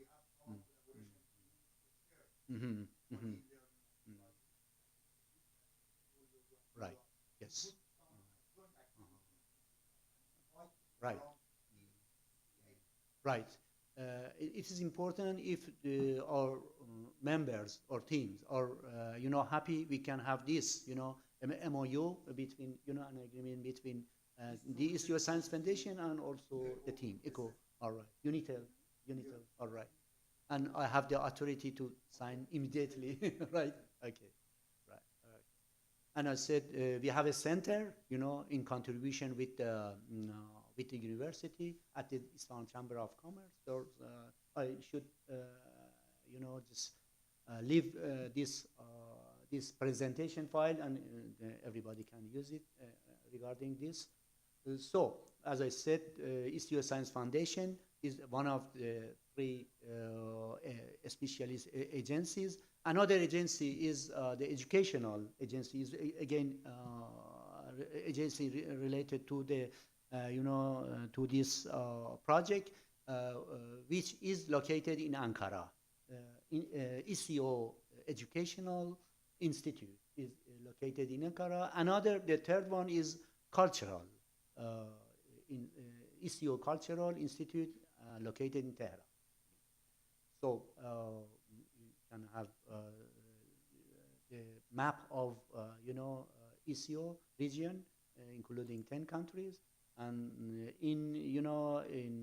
since 11 August, just I was placed in the second president of the ISTIO Science Foundation. It is my office in Islamabad. Islamabad is a very nice city, and I invite you cordially, actually, to come to Islamabad. It's so green, so nice, and I love Islamabad. You should. Yeah, right. Mm. All right. No, you can come to Tehran, then take a flight from Mashhad, Tehran to Lahore, and Lahore just come to to Islamabad. But you can also use Emirates, Qatar Airlines, just come to Islamabad. Okay. Just, I think, let me just explain for one of our important activity. One activity we have under a model. It is called IPSE, or Inquiry-Based Education, Science Education, Science Education, IPSE. It is, a model for just training professors, training teachers from high school, to learn a new method of education in science, pure science. So far we have some activities in Kazakhstan. Actually, that was 2015. We invited two or three teachers from, if I remember, from France, from LAMAP. LAMAP is doing this like this. Is one of the institution in Paris just doing this, and just for training.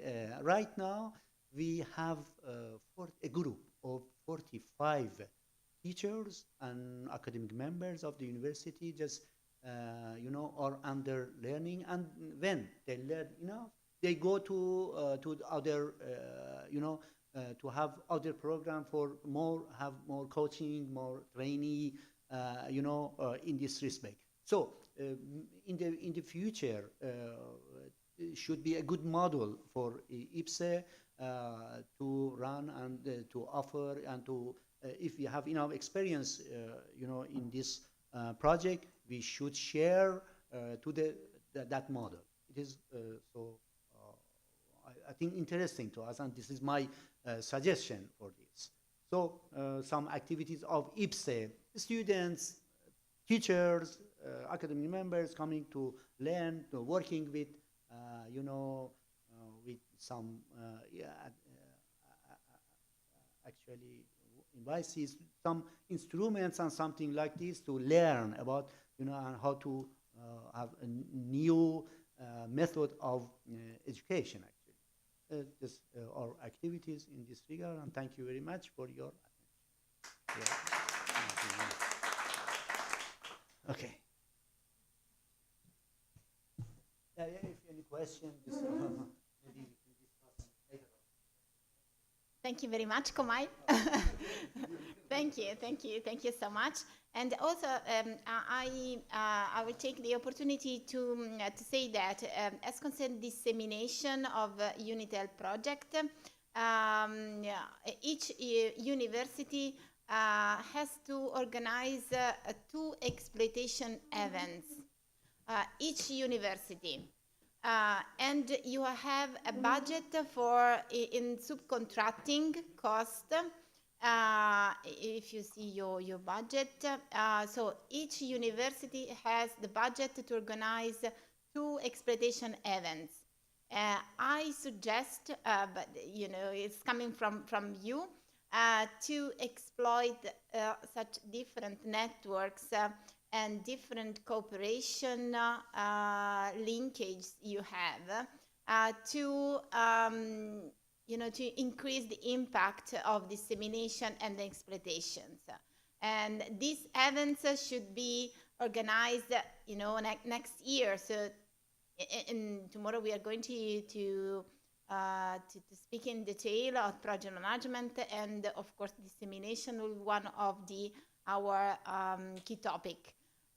But be aware of all the activities and also the budget that you have, all the opportunities to exploit the activities we have to do, and the budget you have in order to maximize the dissemination, exploitation of UNITEL, but also to, you know, start new cooperation, enlarge your views and your projects. So it could be, you know, organize an event, for example, with your eco-organization and UNITEL in your site. It could be in a, maybe in a, yes, in hybrid modality. It could be, I think, a great experience. So to be also for this new method of teaching, you know, it's very interesting to learn about. So you have the budget, also university has the budget, but tomorrow we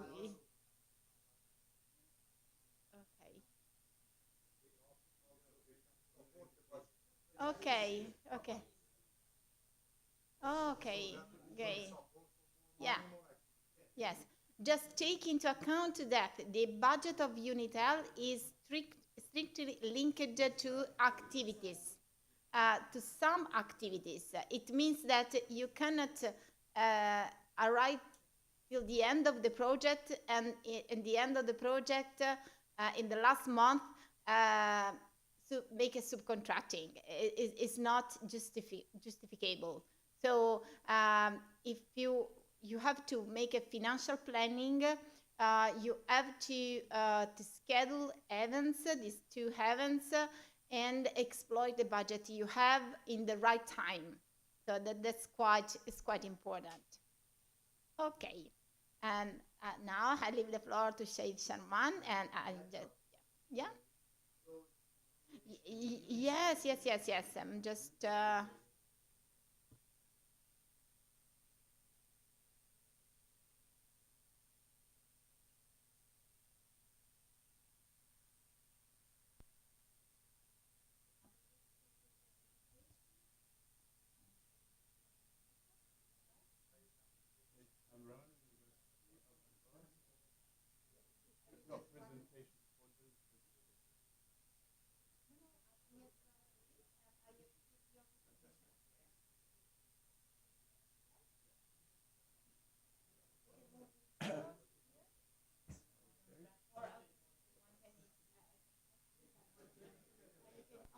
Okay, use this one.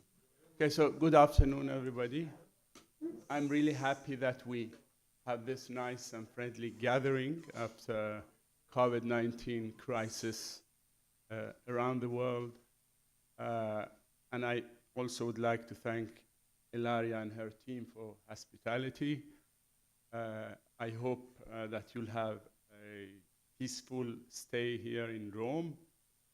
So I don't want to spend much time, just about 10 minutes or 15 minutes you allotted to this presentation.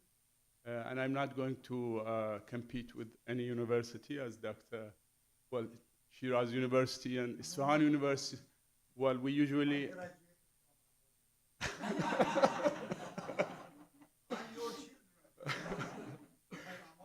No, you are our senior, actually. I just wanted to say we usually cooperate, don't compete. But when in Rome, they say, the expression says, do as the Romans do. This is an English expression, right? You know about that? when in Rome, do as the Romans do. This is an expression in English language. Yeah, we just see you, watch you, what you do, and we follow your example. Well, so I should say something. What I mean is that I should say something about our university. Sheikh Shamran University is the most important and the biggest university in southwest Iran. And it is in Khuzestan province, which is the locale or the place for oil industry, also partly for gas, for steel, for sugar cane, for agriculture, and so many others. So I'll give you just some information. Shall I move? Use this one.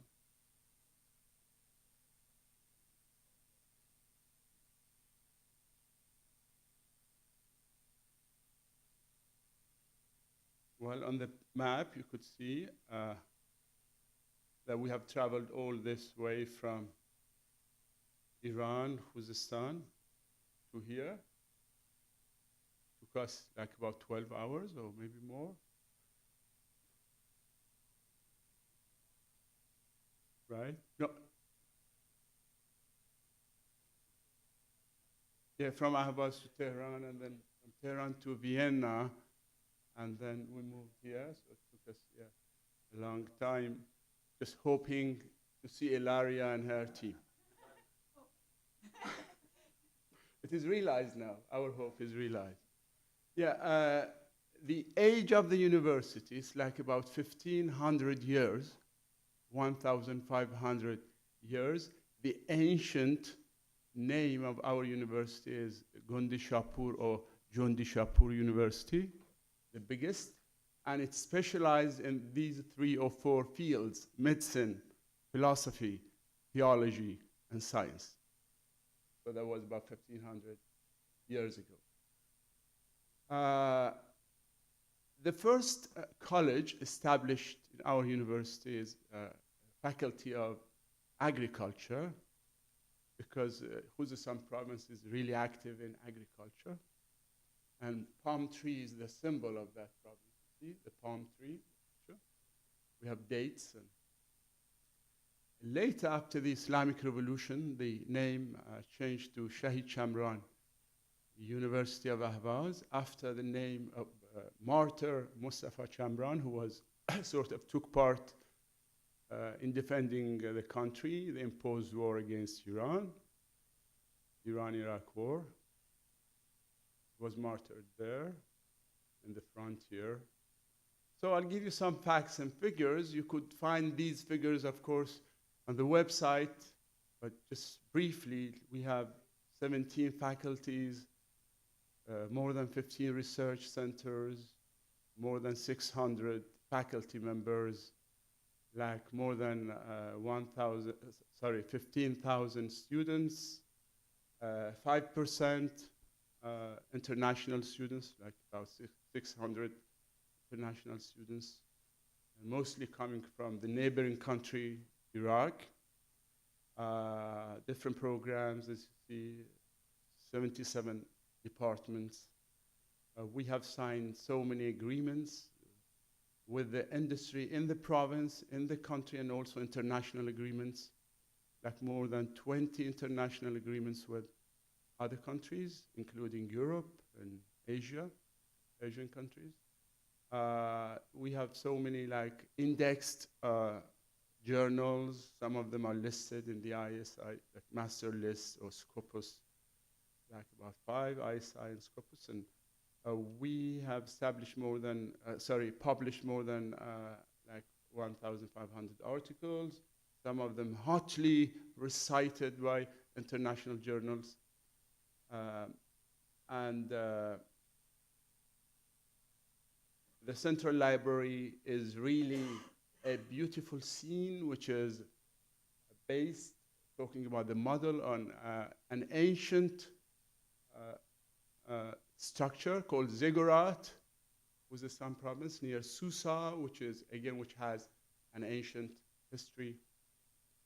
We have the Museum of Science and Nature, which is visited frequently by different like institutions and people and all that. We have different centers, including Persian language center, English, French language centers, and so on. As I said, we have about like 17 faculties. Faculty of agriculture with different departments, as you see. Faculty of education and psychology. We have the head of our team, Ghulam Hussein, you know him, from this faculty, Dr. Ghulam Hussein Rahimi Dost. Again, we have different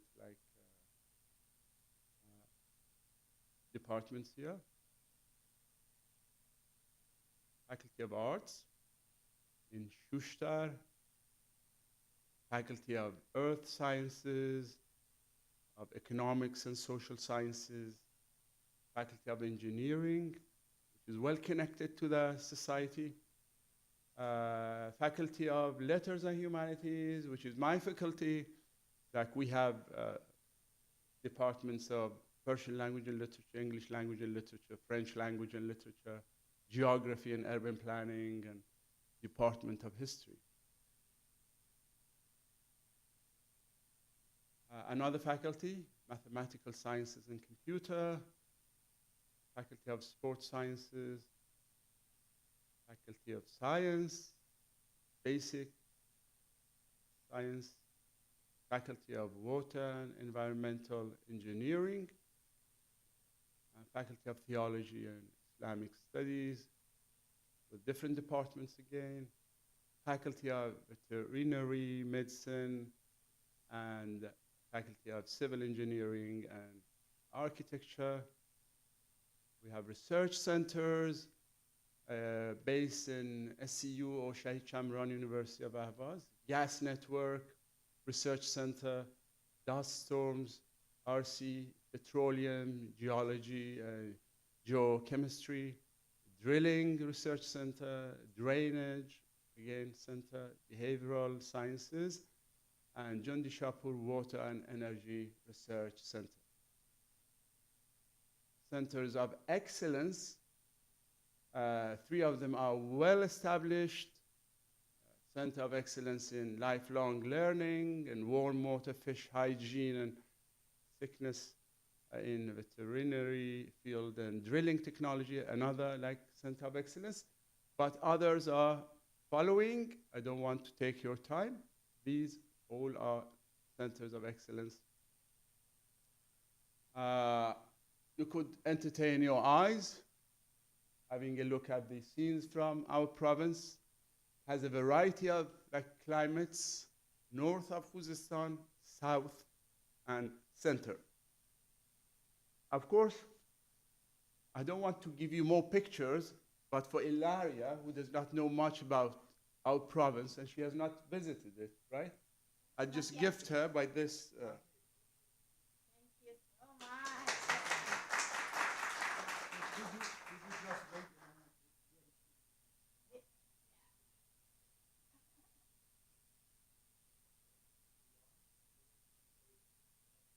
Thank you very much. Thank you.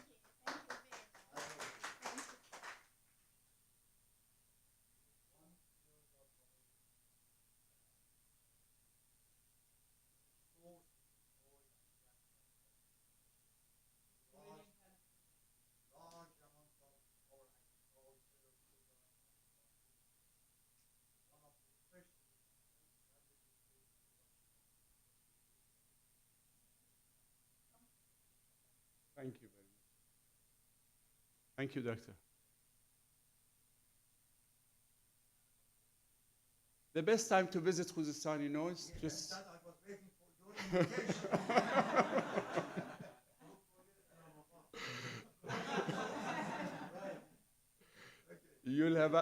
You'll have about 6 months from now, nice weather in Khuzestan.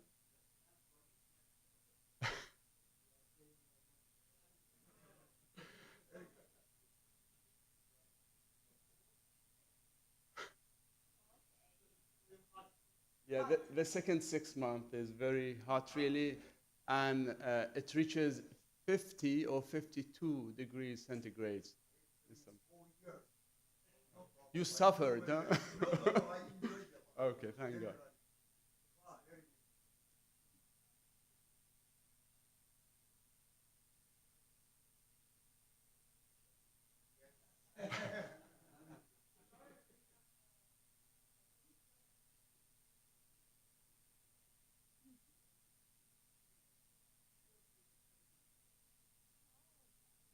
A replica of Venice in Khuzestan, which is called Talab Shadegan. I hope you have heard. It's very natural. No buildings, just palm trees and waterways. You would enjoy.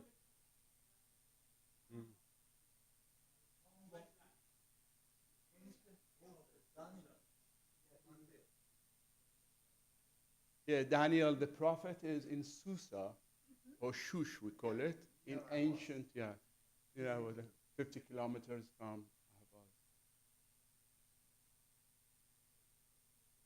Ahvaz. We have so many historical places in Khuzestan province listed here. I don't want to take your time. This is about the square meters.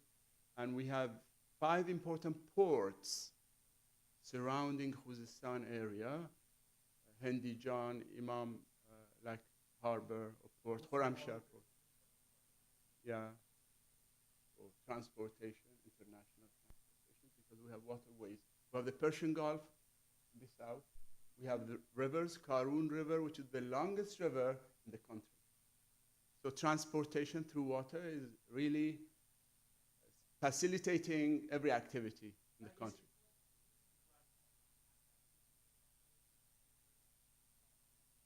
Very strategic.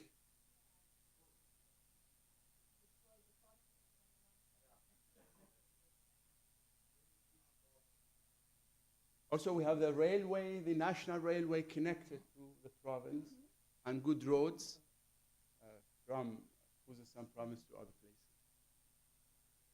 places. Industries, there are so many industries located in the province, including oil refinery, petrochemistry, gas refinery, steel, sugar like production, steam power station, paper manufacturing, etc. So these are the giant industries in the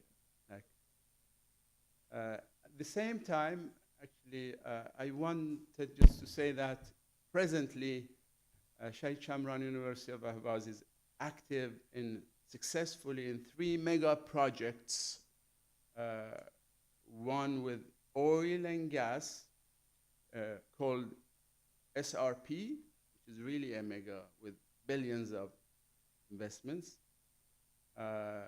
It's to design and localize like the pumping of oil wells. Another project is related to master development plan of Tang Bijar, again, for the utilization of gas reservoir. And the third one, actually, commercialize geochemical methods for oil and gas. Also in e-learning, which is related to here this context, we have dealt with e-learning like about a decade before COVID-19 came. We were very active. So when COVID came, we were well prepared to start through some platform, including LMS, Adobe, to go on with our classes and educational activities. No off days, just we continued. We were completely ready. If there's any question, I'm ready to. Otherwise, thank you very much for following.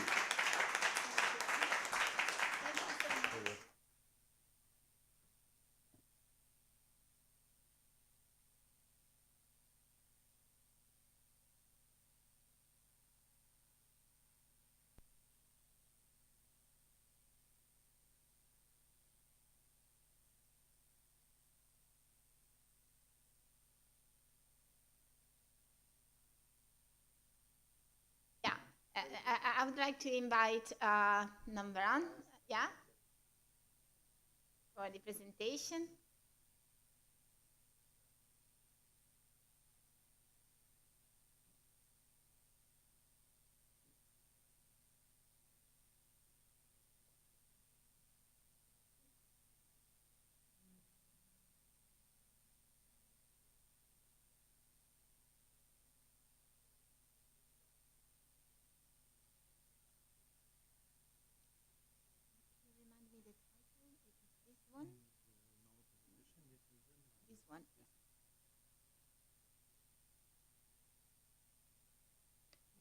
the rules if you want to.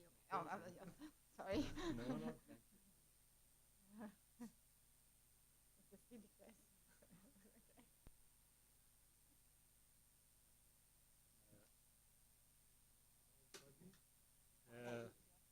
Okay, is it louder? Hi, we are here from Navaron, Pejrush and Tose, and I'm going to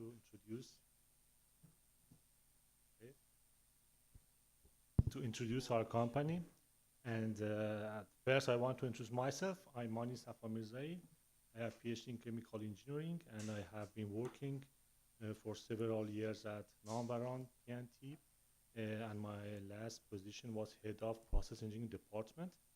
Also, I'm still working in this company as a part-time personnel and a senior process engineer, and also the consultant of R&D, research and development, of course, industrial research and development. I have also been working for 5 years as faculty member at Science and Research Branch of Islamic Azad University. And after the Navaron PNT period, I have been working for the Javid Energy Parto in Syrup refineries, and now I'm working for Sahand group of companies, which we are developing 2 petrochemical complexes. One for Hirsapolymer Sahand, which is a PDH-PP complex, and one for Sahand Sanat Rastak, which is an MTP-PP project. Also, I would like to introduce my colleague, Dr. Sepide Hanifezadeh. She's working from June 2012 up to now in Abyssinia Research Institute. Her last position is head of International Scientific Cooperation Office, and also she is editor of several journals. As you can see here, she has been working as a lecturer for several universities, Tehran University of Medical Science and Science and Research Branch of Islamic Azad University, and also University of Science and Culture. Okay, since in the first kickoff meeting, Dr. Mahsoudi, the managing director, has completely introduced our projects, I want to go very brief in the project and talking more about training in our company. Navaron PNT is established in 2008 to provide engineering services to private and government sectors in the oil, gas, and petrochemical industry mainly. And we have successfully completed more than 165 projects up to now, and now we have more than 25 ongoing projects. Number of staff in our company is 135, and 40% of our personnel are females. Also, our company has 2 technologies, patented technologies, which we have developed during these years in R&D section. It's separation of benzene from hexane, and yes, it's a separation process. And the other one is the treatment of used caustic. You know, used caustic is used in LPG plants, and okay, if you need more details, we can provide later for you. The main field of activity in Navaron project PNT is the oil, gas, and petrochemical industries. We provide engineering services mostly for oil and gas production facilities, petroleum and gas condensate refineries, petrochemical plants, gas refineries and gas treatment units, utility units and offsite facilities, and also we have some project in renewable energies. In these areas, we provide different type of engineering services, including conceptual design, basic design, field design, detailed design, and consultancy services. And for EPC project, we have some partners. For example, for big project, we work with Payson, and for small project, we work with other companies like Chaman.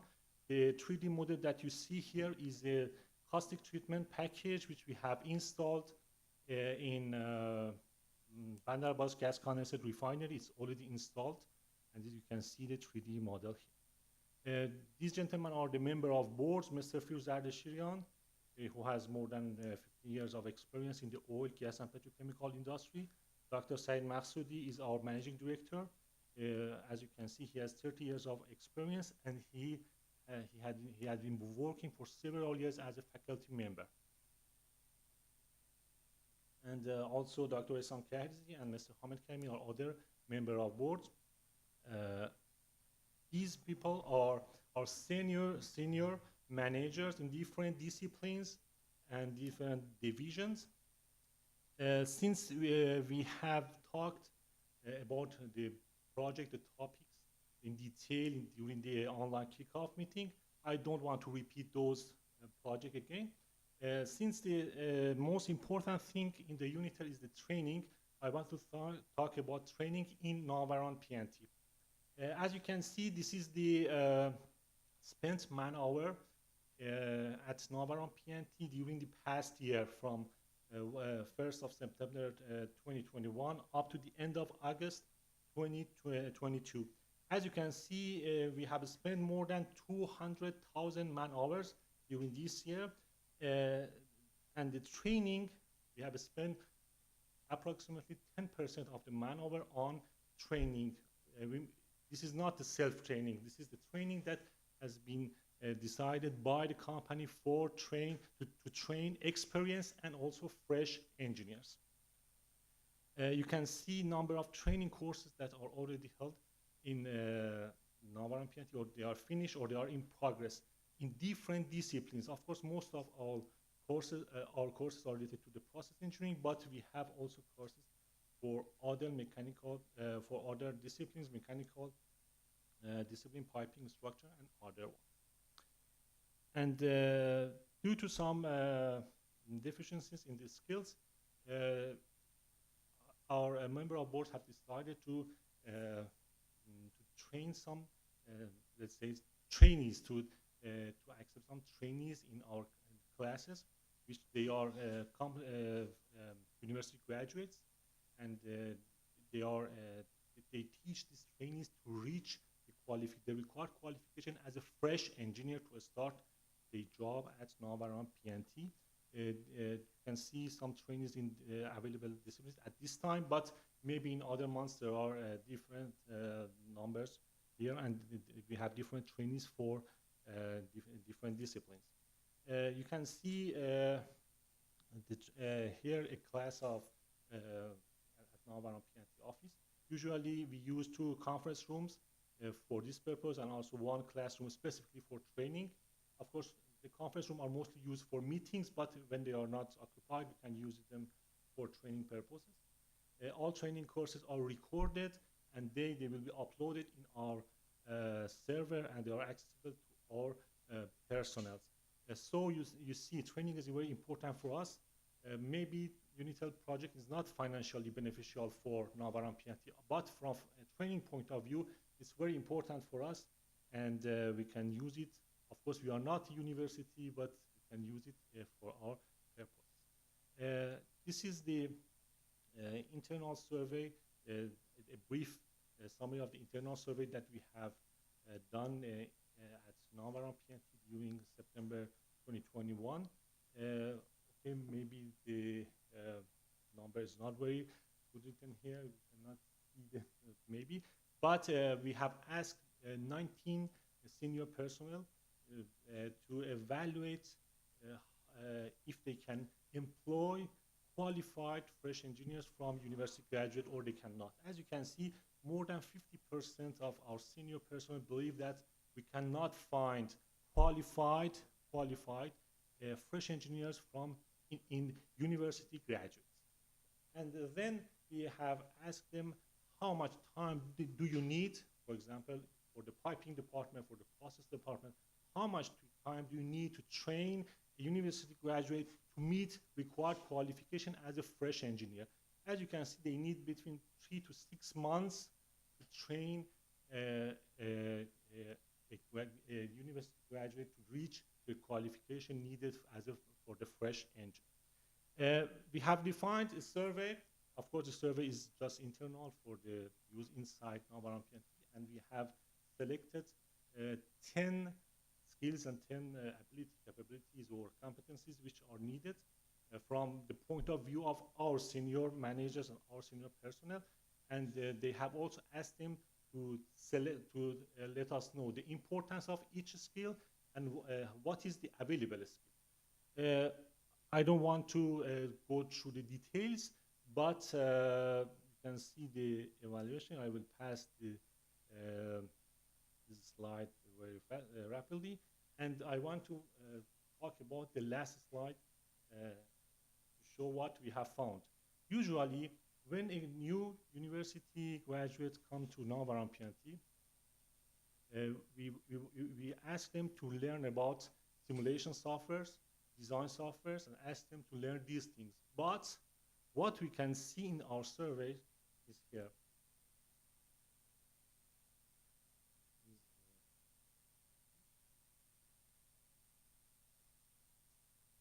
As you can see, familiarity with professional engineering software does not have a high priority for us, which means we have spent lots of time to train our new personnel, but we didn't need as a highest priority. The higher priority for us, based on the research, the survey results, is the teaching new students about engineering standards procedure and engineering, teach them how to use the engineering documents and drawings, and also the teamwork.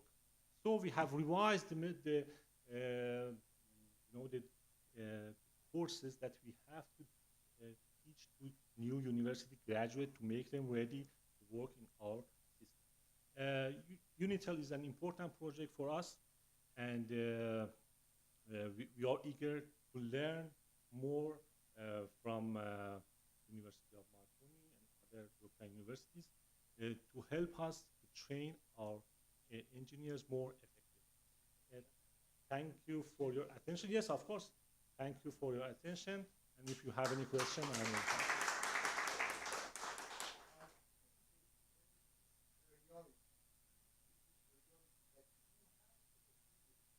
will. These are, okay, let me explain it for you. For example, okay, yes.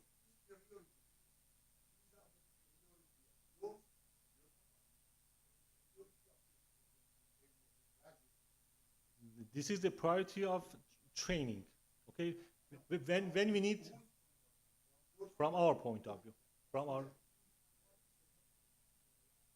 or maybe our method is not very professional, but this is something that we have talked with our senior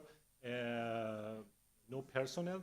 The methodology is like to ask someone about the importance, to ask all, okay, how much, for example, how much is important, how much, for example, social behavior is important for you as the senior personnel, and how do you evaluate available skill or available capability between the graduates. This shows a priority index, and based on that index, of course, maybe it's not true, I don't know, but this was something that we have decided in our system, and we have selected the priority that we have to work on.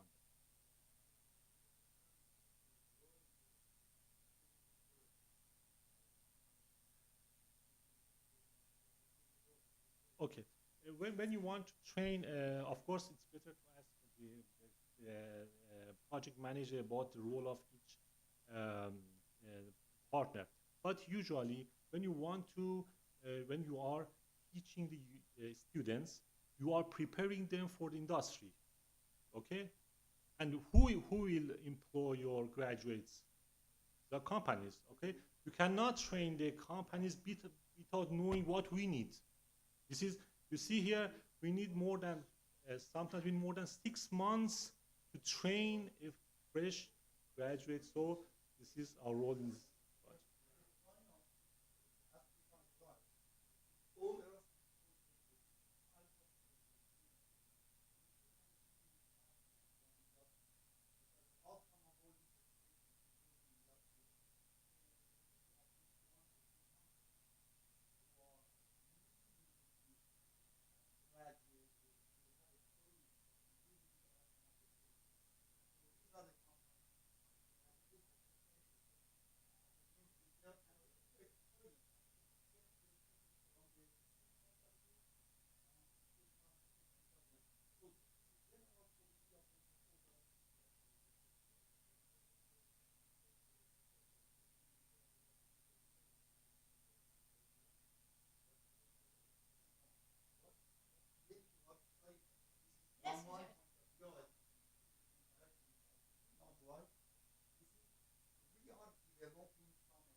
question that has been prepared by Shaikh University, and then also Shaikh Cham University has prepared a complete question, has been distributed between several companies. It was not just our company.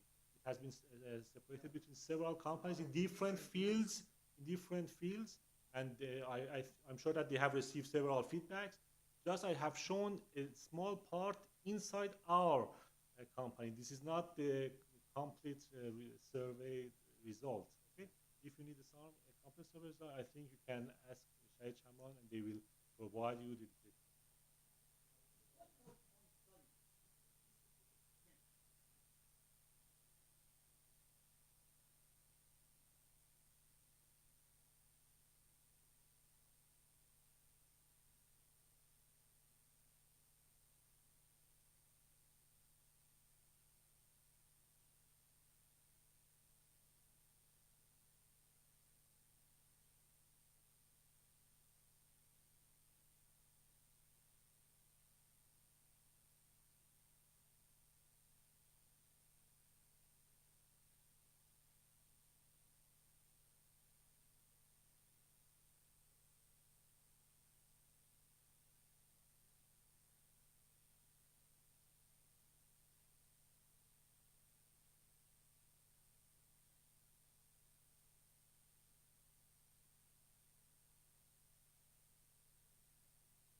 Yes, I would like just to stress how much they have been important, relevant in the first year of the project, because they have participated to the meeting, they have participated to the discussion, they have also published the deliverable that was shared in the previous meetings in the first year from the research.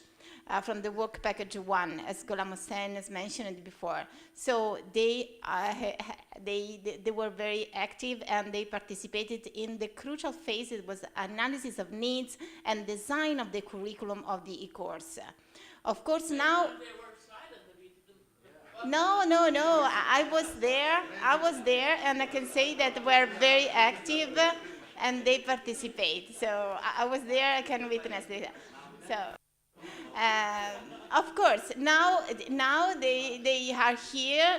They represent the industry sector. So it's up also to the other partners in which way is the best way to exploit the presence here. So now, of course, at this stage, we are finalizing the e-course, and they have now a different role for the exploitation, a support for the delivery, a support for the next cooperation, and so on.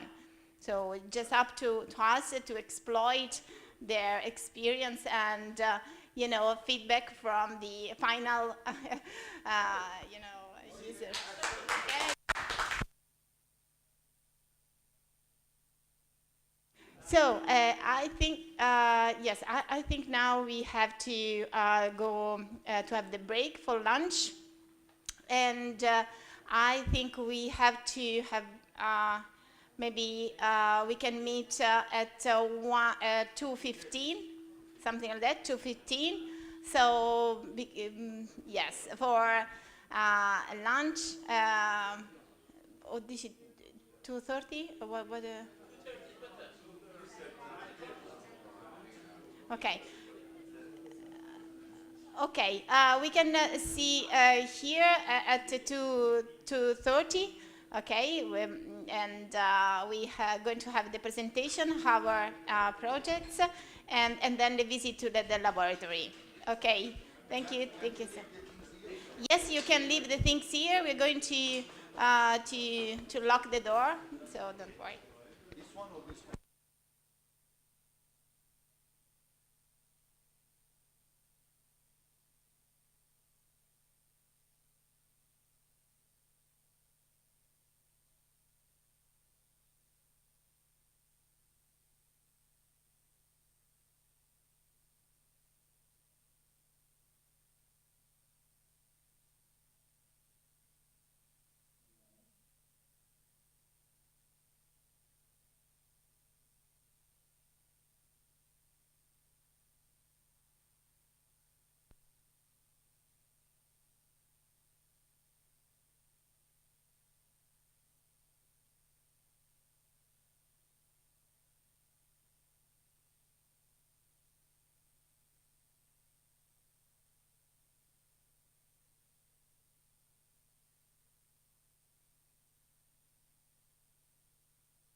Andiamo?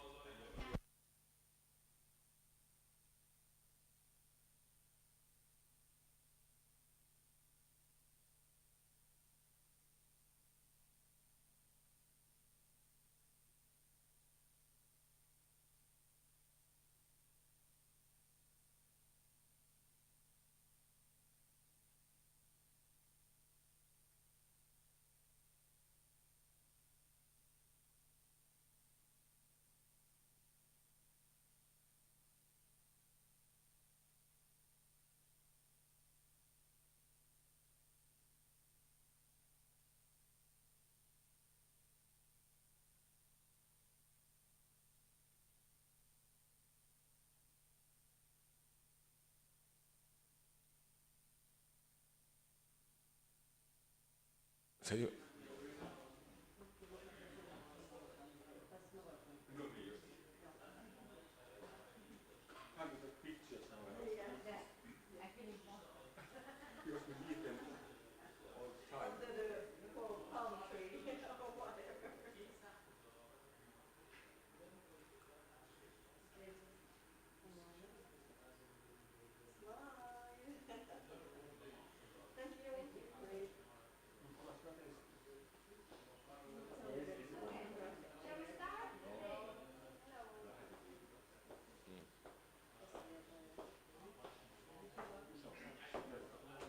Te lo metto qua, ora che buoni sono.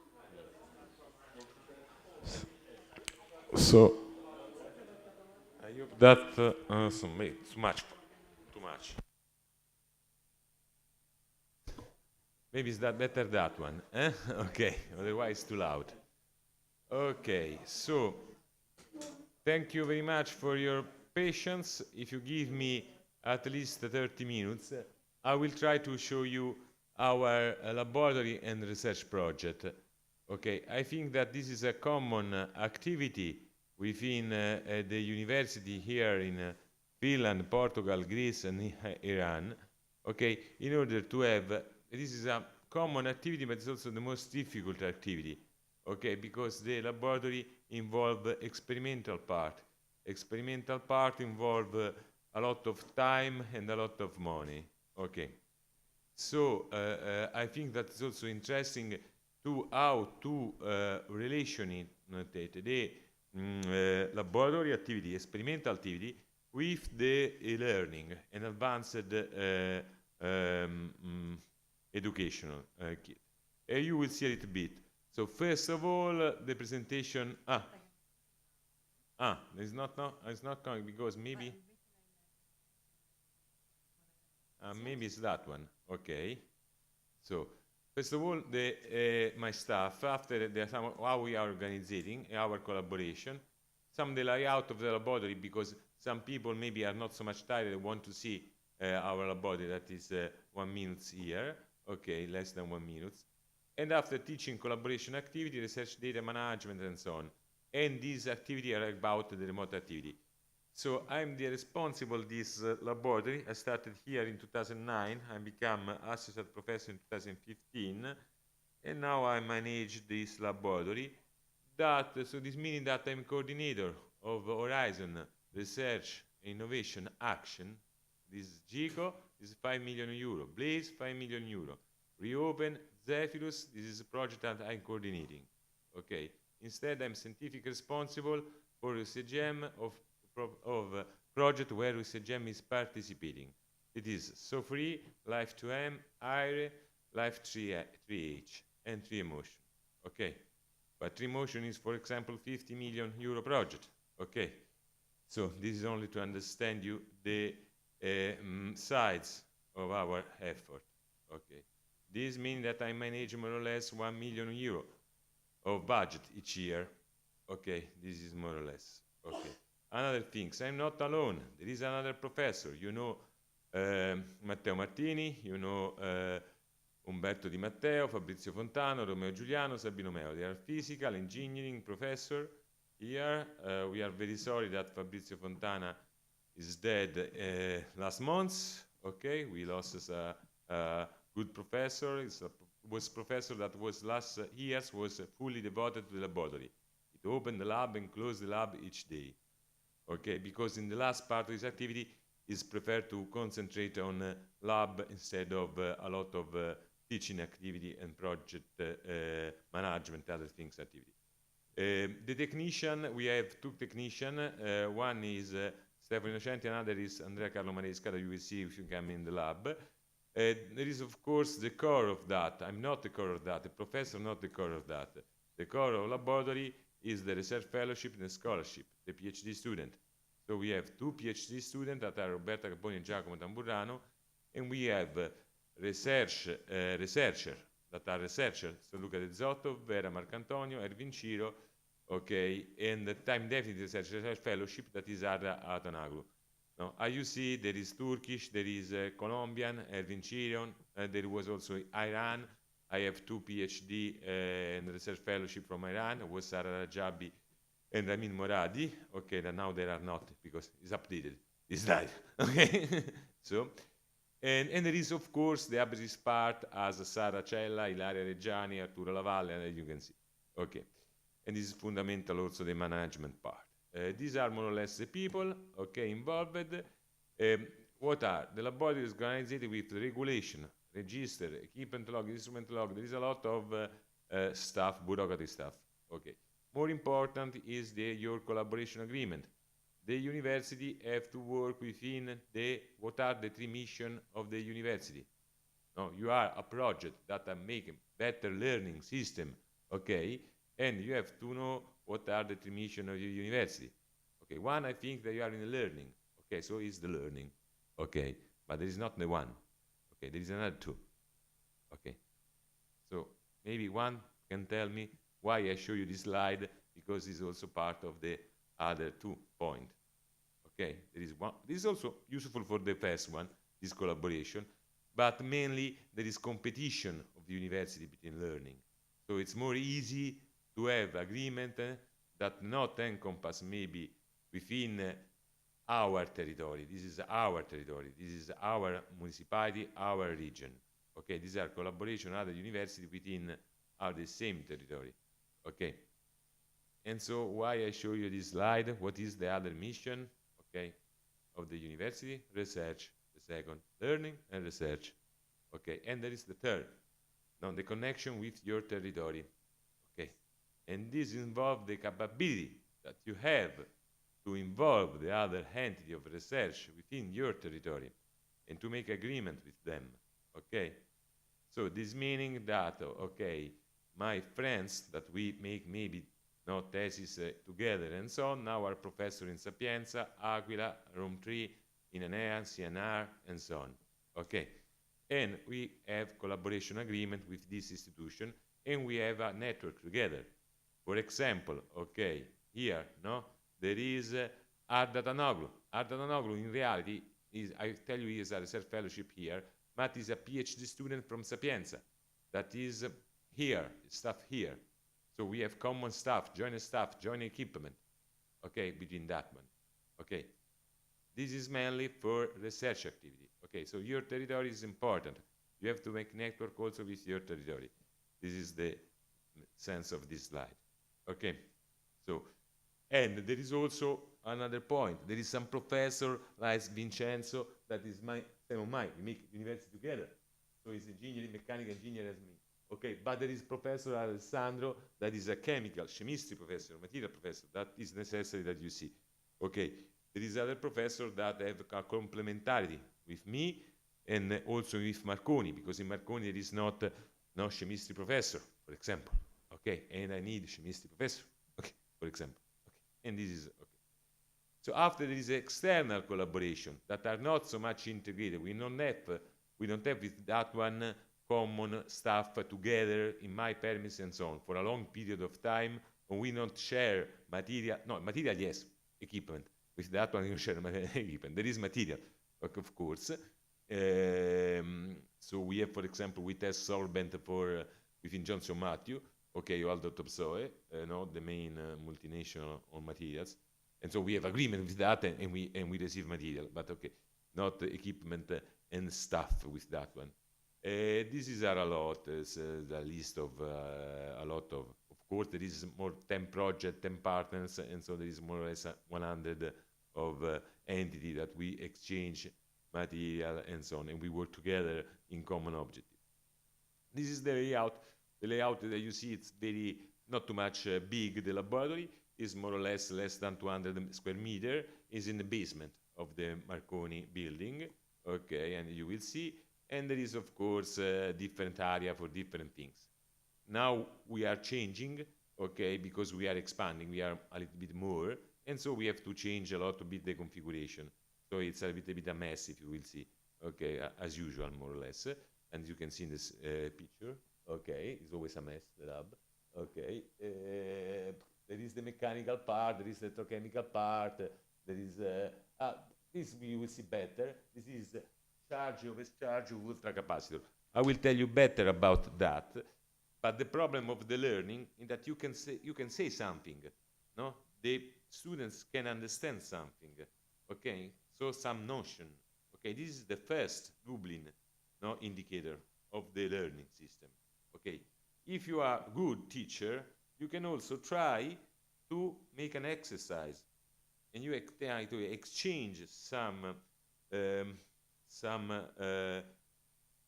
value in the exercise of a little bit the type of the exercise, and your students will, if you are a good teacher, and you have a little bit good students, the students will do this exercise, okay? But you have only the second Dublin indicator, okay? You are missing the 3, the 4, and the 5, okay?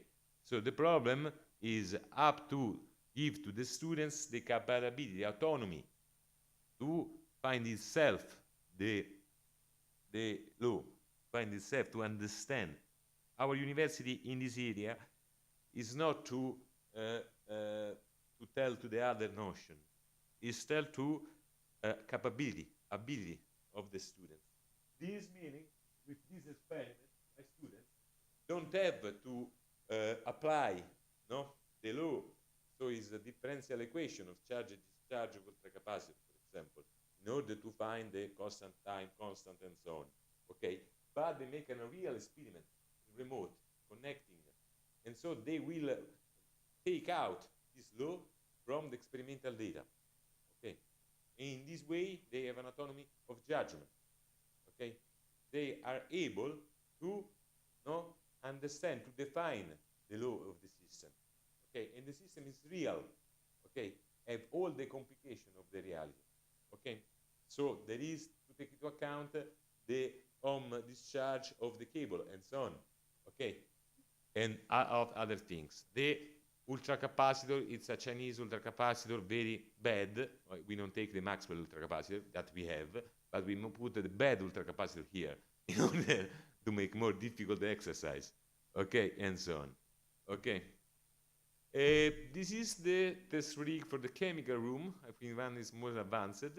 Okay, we are almost one in Europe that have the Chinese older test rig of the ceramic, of the soft, and we connect also conditioning with the soft.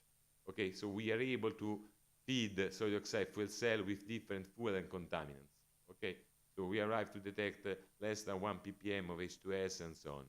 Okay, and this is the test rig, the chemical room. Okay, but you will see if you come.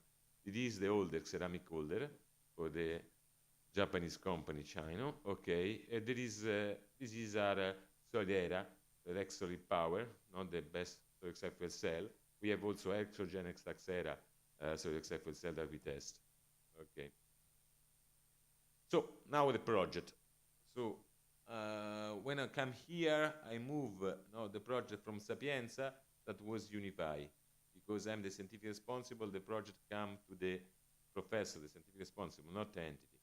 Okay, so I move from Sapienza, I move the project Unify. Okay, and this I shift here. Okay, in this project, I realize more or less there is some patterns. So we start from the garden of university when I melt a gasifier reactor. Okay, and we coop out it also with the internal combustion engine. It was old that was in university. Okay, it was yes. Okay, all the after I patent with the biggest company in Europe of a new reactor. This is a new reactor. Okay.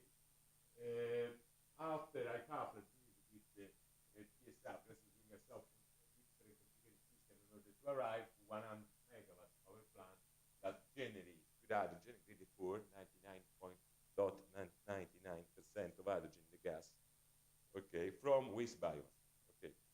And this was more or less 6 years ago, okay. In this project, no, there is a lot of research, and now all professors are in the part of the company. No, there is also Michela Ornis, other company of Sara that are not here, and so on, and Federica Funghi. Some change during the years. Okay. This is the project I'm currently coordinating, so it is still active. Okay. The end date we shift from May 2023, so we ask for a delay or 1 year and few months. Okay. And in this project, I use the gasifier that was part of the 25, and I connected with hot gas conditioning system in order to feed directly 20 kilowatt power of stove. Okay, so we asked for a delay because up to now we are coupling that. Okay, and so after we have to reach more or less 100 hours of operating before to conclude the project, more or less. Okay, this is so. After now, I'm coordinating also this project that is 2024. Okay, the line of this. These are always 4 million euro.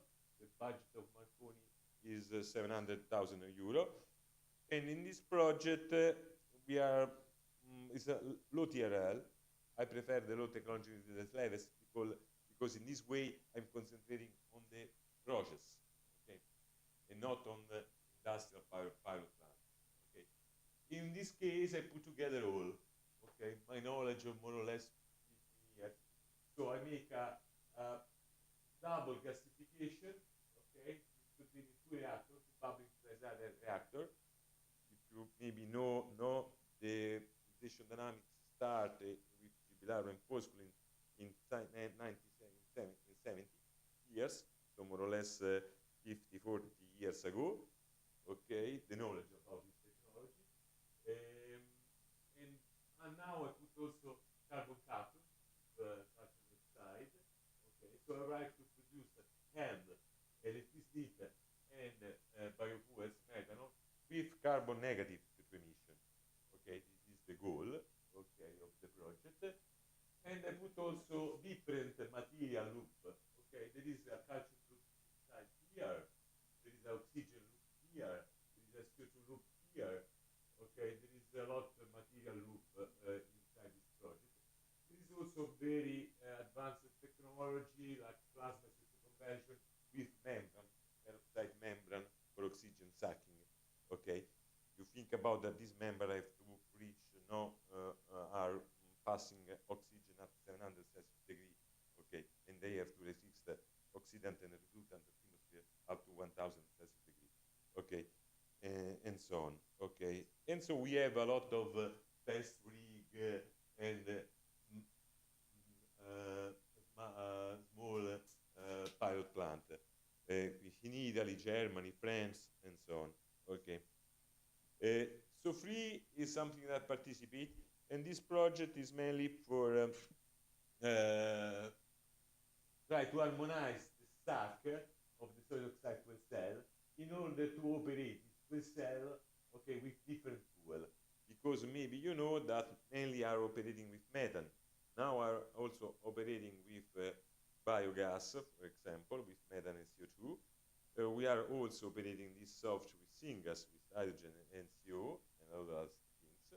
Okay, and so we are trying to understand different producer, okay, of solid fuel cell, of solid stack, and make a system in order to have a common standardized unit system interface in order able to operate with the fossil fuel that are operating now, the different fuels that are starting to operate now and in the future. Okay, so pure hydrogen, no, different mixture of hydrogen, natural gas, CO, CO2, and so on. Okay, with all the problem of different contaminants from the different gases that we are.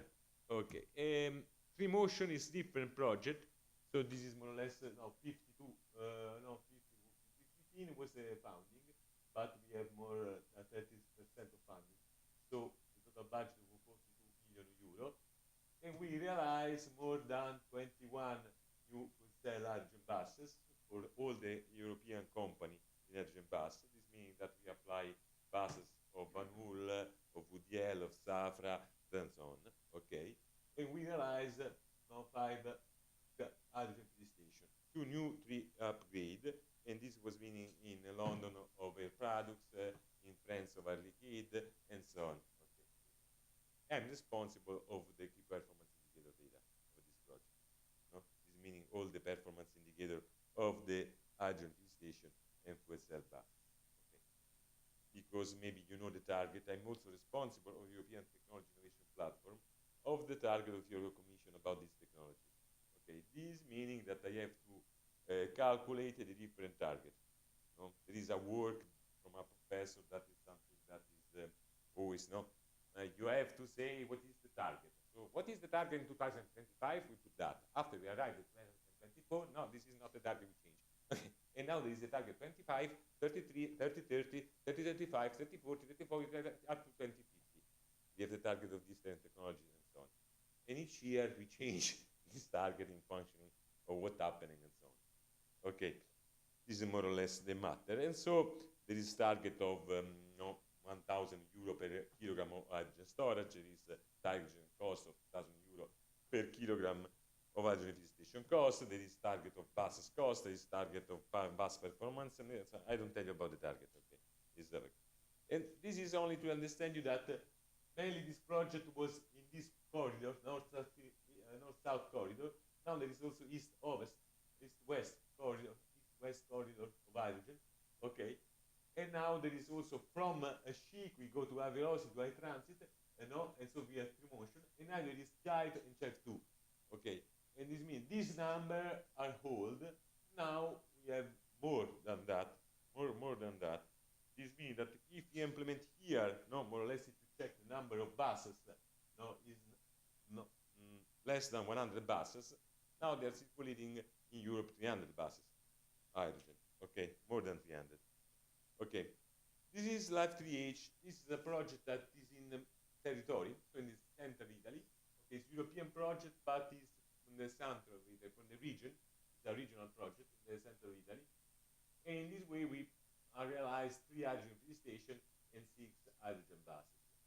It's mainly the project is the Hydrogen Valley. This meaning that we have also production from the industry, use of hydrogen not only for mobility, storage of energy with hydrogen, and so on. Okay. This is maybe the one most interesting for you because it's remote laboratory for practical experiment of renewable energy at European University. And this is the one, the charge of discharge. We made charge and discharge of the capacitor. And this we coordinate this project. Okay. It's few budget because it's only a matter of putting together and try to make this website, okay, this platform, when these European universities that participate in this project put together the remote lab. This means that a student of Marconi can go in this website and make the experimental of the remote laboratory of the Northumbria University, and so on, okay, and vice versa, okay? This is the real point, okay? This is only to understand you what is the virtual experiment, what can be.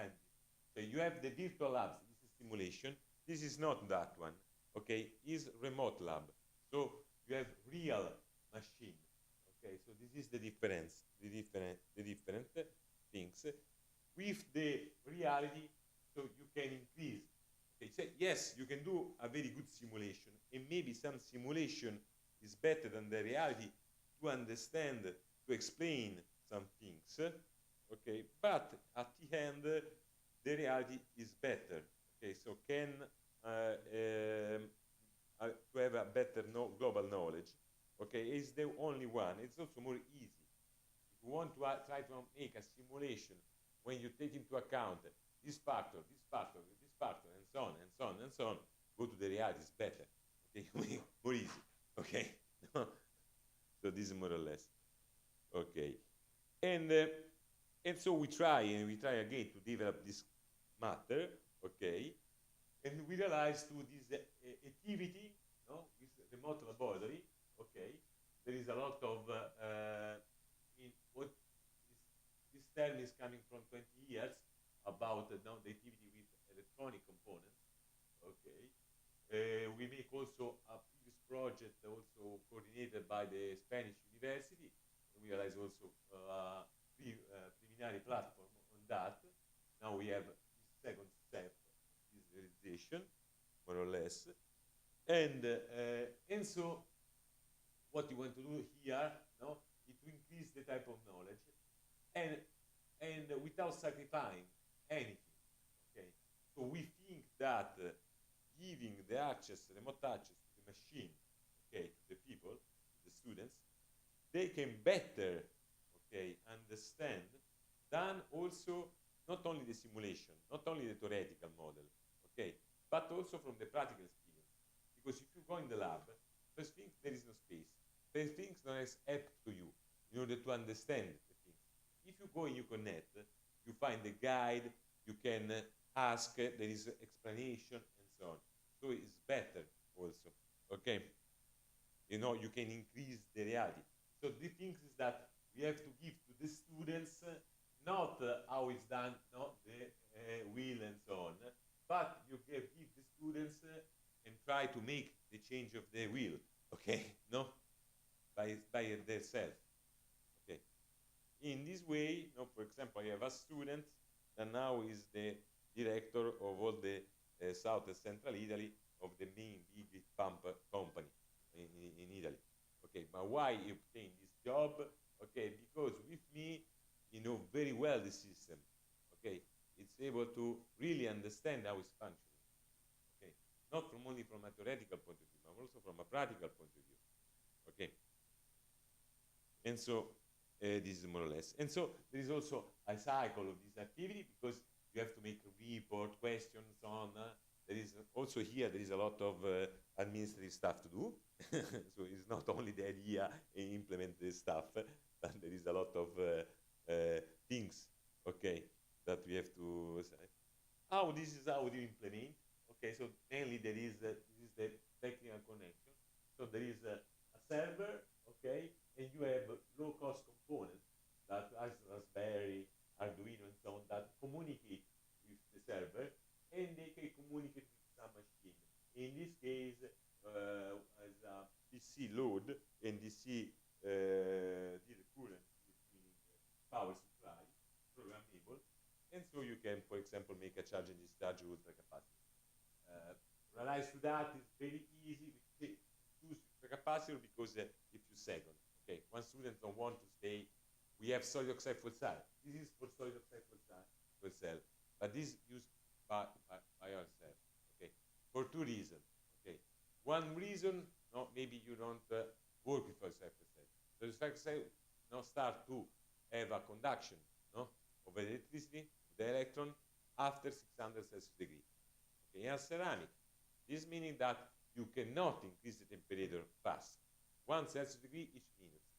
This means that starting from environmental temperature, 25 Celsius degree, you need 600 minutes, 10 hours, in order to start. Okay, if you're not broken and don't make some error, okay, because we broke more or less 30, so except we said before to have the first one that's functioning, no? So, and so for us students, it's not, it's not so much to make an experiment that in order to start experiments, you have to work for 10 hours. For 10 hours straight, you cannot stop. Because if you go oxygen or something, it's broken. Okay? No. So you cannot stop the experiment. Okay. So these we use for research. So with this remote lab, we have mainly two things. One thing is that we can make a long-term test. Okay? Or I make test of solid oxide cell of 200, 300 continuous operating hours. Yeah, I don't stay in the lab in the night, Saturday, Sunday, okay? Because I'm connecting and watching with my mobile, okay? If there is something, I can check, okay? I don't stay in the lab. So first thing, I can use my machinery, 24 hours per hour, without no stay. Second, okay, for me, is that I can make the students for something that is easy, of course, that is not too much time, and the student can apply to that, increase the knowledge, okay, with real equipment. Okay, this is mainly the thing. And in this way, we have two goals. One, our laboratory is used, because normally it's not used. Okay, it's used from one professor that have this equipment and maybe it's used sometime. Instead, this is used more or less 24 hours per day. Second thing, the students can access the laboratory, because normally the students go in the laboratory maybe if they are PhD students, not if you are normal students. Okay, this is mainly the things. Okay, and so how is realized? Okay, there is also a webcam in order to see. No, there is this electronic load, the power supply, and there is an ultra capacitor and so on. Okay, so what you want to do is to make that one. No, okay, so to connect all the university, no, within this remote lab. No, because in this way, each student, independent from the university that is private, can go and to make this experiment in the other university. Okay, for example, I have charge and discharge ultra capacitor. No, Northumbria have this no, house that is controlled, checked, and so on. Okay, and so he can now start and to make the photovoltaic, the battery, to the electrolyzer, and check what happened and so on. Okay, for example, I don't have this kind of equipment. Okay, but I want that my student can apply to that, increase the knowledge. Okay, so what is missing here is no, the capacity. So like you have the paper, and now it's only open source. Okay, so you have to pay normally, and it's free after for the other. Like in this way, we have to pay. We have to make remote lab, but we have to make free the access to all. Okay, because in this way our students can increase their knowledge. Second thing that there is the data that coming from that. Okay, in my work, in my sector, no, I work, for example, in no, low temperature and high temperature no, renewable hydrogen system. No, this meaning polymeric fuel cell electrolyzer, alkaline electrolyzer, no, compression, expansion of hydrogen, okay, from one low temperature, or so the cycle fuel cell, gasification, reforming, pyrolysis, okay, conditioning system, okay, this is more or less to my sector. In this sector, no, it's very difficult to find no test of data about the test of this kind of unsupported fuel cell in this condition and so on. Okay, if I have the remote lab that are free, open access to all, I can put together the data, and so I can really accessible. Think about how improve your research if you can have access to the other experiment data of the other. Okay, of course, maybe one professor as me will publish his results and after we give the data to all. But at least you can find it. There is a server. You can connect and you can find the data here in the lab.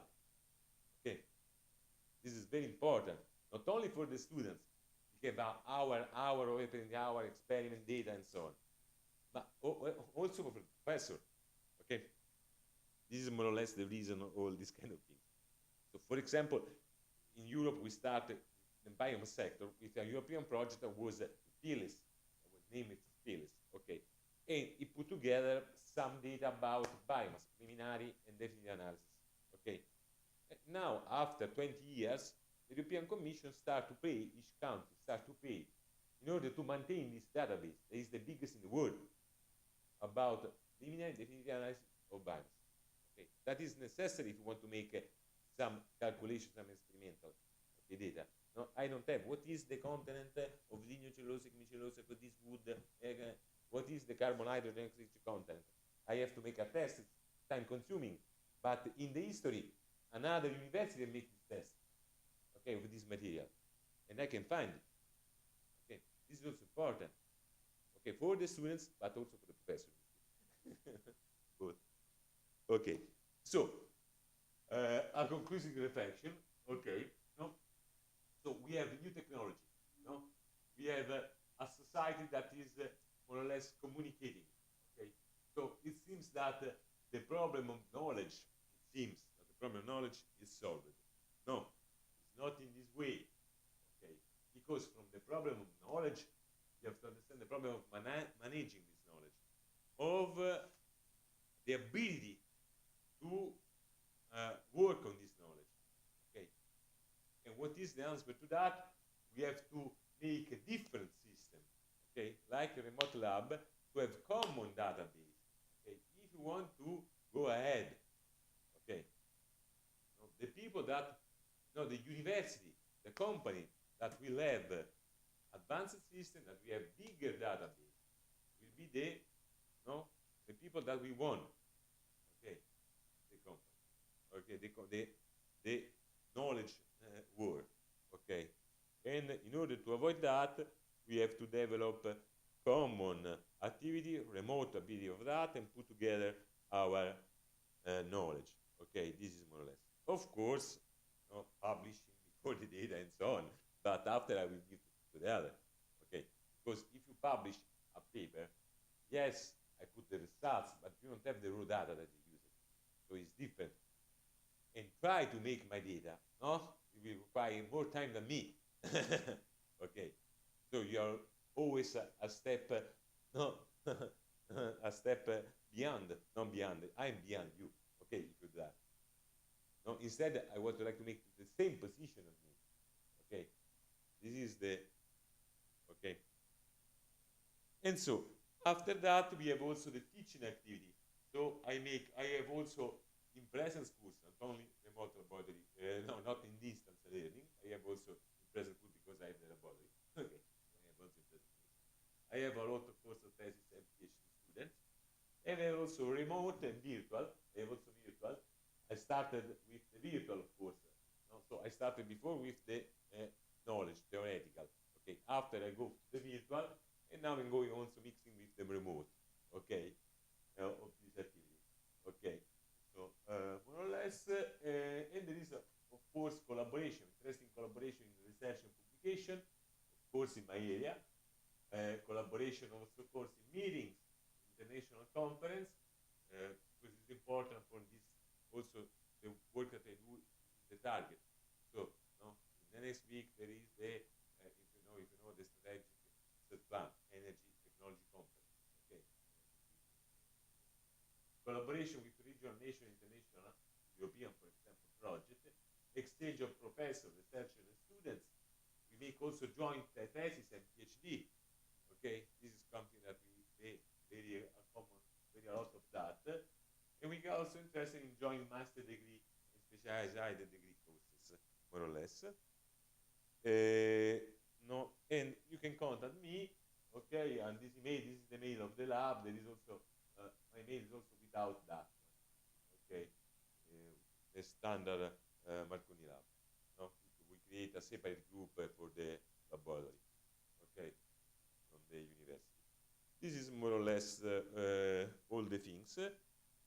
And maybe there is some question about this remote laboratory about a specific project. Of course, I was very fast because we are tired and want to take with a lot of detail about.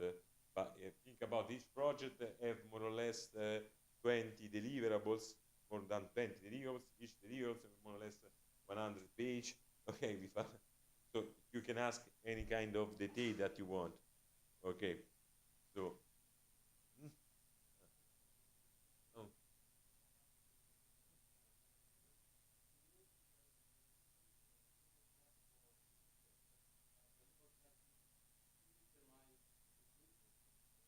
No, it's not my equipment. Remote lab is meaning that is nothing. Is meaning some equipment are already in this way. A remote lab in what I meaning for my lab, maybe there is another definition, but in my definition is meaning that you can connect to your equipment from distance. You don't have to stay in person in order to keep it. This means remote lab, what is meaning is that if you have a button, okay, no, it's not it's not remote because I have to stay. I have to close it here. No, if I have a panel, okay, and this function I can remote. This is remote. Okay, you can do by a touch screen, or you can do by a mobile phone or a computer in any kind of part of the world. Okay, so there is not a predefined. It's the same machine. It's always at an interface. So the command is not manual, but is automated. So this meaning you have a thermocouple, you have a mercury. Oh, I have to see the mercury. What is the temperature? Okay, put a webcam, okay, and you can see the temperature in any part of the room, okay? Or instead put a thermocouple, okay? And after the circuit, in order to increase the voltage, it's very low the voltage of the temperature, and put this data of the voltage in internet. And this is remote temperature, okay? But this technology now is nothing. What is the cost of a thermocouple of the sensor? €1, 1 to €2. What is the cost of Raspberry or of a power electronics? Nothing. And what is the advantage?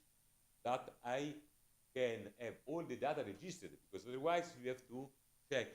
Sometimes when I go to the gasifier, okay, some things cannot be done remotely, okay, still.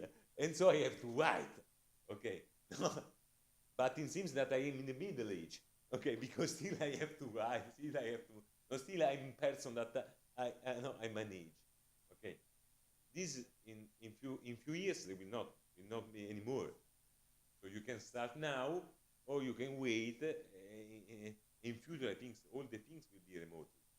Okay, there is no items that will not be possibility not remote. Okay.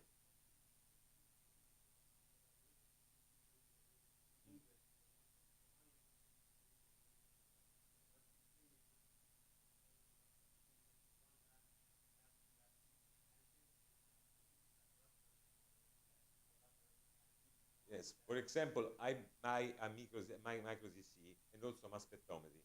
Okay, if you buy this kind of equipment, are more or less on 50, 100, no, thousand euro. Okay, it's also difficult to account the system in a project and so on, because there's always some years that is not accounted and so on, for example. Okay, but most important is that I cannot afford to buy all. So I have to decide what kind of no H2S. I say H2S because for me are more important. Okay, but I don't have the equipment for HCl, for chlorine compound. Okay, but for example, Sapienza Aquila have. Okay, I have the no spectrometry, mass spectrometry, but for high molecular weight, not for low molecular weight. Okay, and so we define what kind of equipment. And these things. So it's not only to make together and buy a unique equipment, because this is very difficult, because sometimes we do. Okay, if it's portable, or if you can buy, we buy a portable micro DC, and this is common, because sometimes I use in my university, sometimes I use that, sometimes I go in the pilot and I use, and this we can share the expense. Most important is that in common project, especially, when we have to do same activity in a same area, no? We define that I will do more on that, you will do more on that, and so you will buy this equipment, I will buy this equipment, but if I need your equipment, because I need it for other things in my research, you allow me to test, okay, and vice versa. And this is the collaboration agreement, okay? So the collaboration is for exchanging of staff, teacher and students, but also sharing equipment and material. Okay. Yes.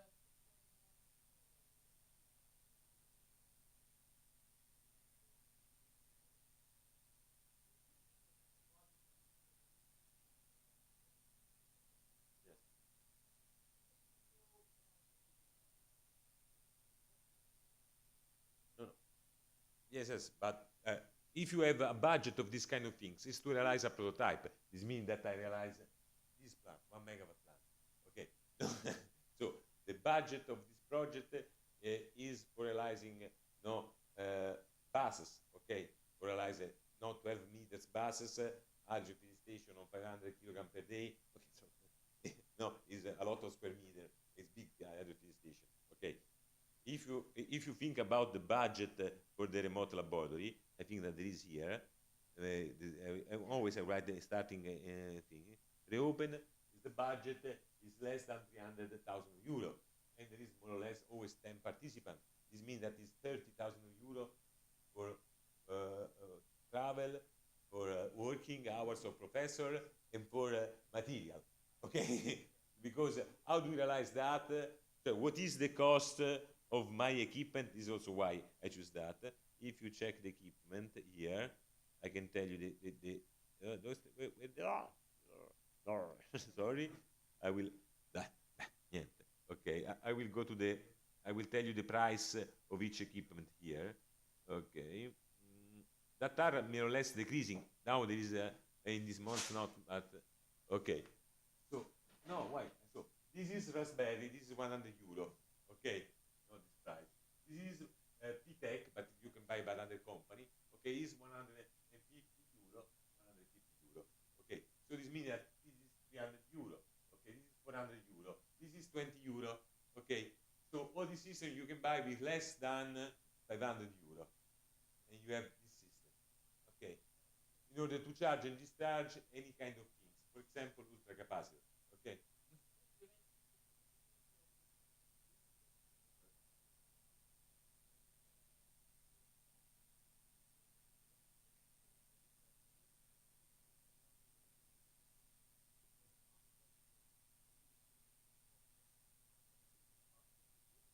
Yes, normally we work in this way. So when we start this activity, I know a professor of a Spanish university in a meeting, okay, because he was electronic, I'm mechanic, and we find in a common project regarding hydrogen.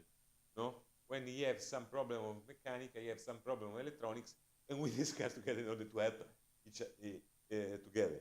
Okay, and what happened when we describe this kind of thing? We say, okay, but if we try to remote our laboratory, we can increase, no, our research time and so on. Okay, and this was, and after maybe we can also arrive to make the students that go and make the experiments. Okay, so was in this way, we're starting from a necessity that we had from different disciplines, and after we think about a solution, a common solution, and we realize the first one was his lab, okay, because he have more money for some other thing. Okay, was coordinating also the project. I was partnering in the project after, and now we realize also our little system Marconi. So this depends, of course, of the things. So it was electronics. So it was make a better system in electronics. Its system is very more complicated because it can access to the device made by itself. You don't buy Raspberry, and they can also program it, directly this device. In my system, I'm not interested in electronics. I'm interested in the energy system, and so this you cannot program. There is an interface, and you can change the type of charge. You can make voltage, constant voltage, constant current, constant power. You can change it. You put the value, but you cannot enter in the laboratory of Paki. Instead, he make a laboratory for what is teaching. This is electronics. It's different, okay? But we help each other because he needs some think about system and needs some things about electronics. And we start this activity years ago, more or less, okay? And so there is some things that, so I think the most important thing is to put together the necessity. And after maybe you have some things that not to talk too much, okay, because we have this laboratory and my laboratory and two different laboratories, two different data, two different things. But after I think that I can help in order, because I put in the network all my data about my test of energy system, and also she put in the network all the data about the electronics. Okay, and so you can help other professors, other students about the discipline. Okay.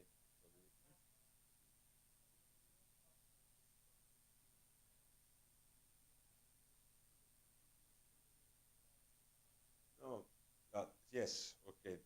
This is the bureaucracy part, okay, that I told you before. Okay, there is a slide about that. Okay, but okay, not to come back to the slide. Okay, so we make a lot, some papers, 5 papers about, and there was a lot of some problems. So there is two kind of different problems. One thing is very easy to understand the advantage of the kind of system regarding the use of the equipment, regarding the store of data, the common data, and so on. This is easy. Okay. The part that is complicated is about the learning process. Okay, because we have to take similar students, okay, similar students with same background, and you make a same test, and we make the students the in-phase courses, because in Spanish it is a test university, don't have distance learning, my colleagues, okay? After we make the remote lab, okay, with the same students, okay, similar students, they make one in face, one remote, and after they make the same test, final test, okay, and we compare the results. I compare the same with the distance learning remote lab, okay, and this was paper published, but it took 2 years, okay, in order to elaborate all this, and there is a lot of things here that are not so much clear because, no, but if this meaning that it's maybe you already know this kind of things, that so these kind of things have to be objective, have to be and so on. But I think that you take 5 students here, you make this test and so on. In order to be objective, I need more time, more data to acquire. Okay, of course you need the results, and you start to do that, and you are doing it. But well, when you make some experiment, you know there is the experiments, no, is objective. This function, you know what is the data? Yes, maybe you have a wrong data, the function is not functioning and so on, but it's that one. When you make questionnaire, no, and you analyze the results, there is always something that is strange, that is given of the specific personality of this person, and so it's not so easy to say, yes, the remote lab is very well than the other. I cannot say that. So in the paper that I publish, I say more or less that. That is not, okay. Yes, it is not so much unstable from the questionnaire. I think that there is an improvement. What we saw the questionnaire is that there is an improvement mainly on the capacity to do the things by themselves. Okay, the people going remotely regarding the autonomy was really improved. Instead, regarding the specific knowledge, this is have to be really clarified. Okay, we are waiting from some years of that. Okay. Huh? Yeah.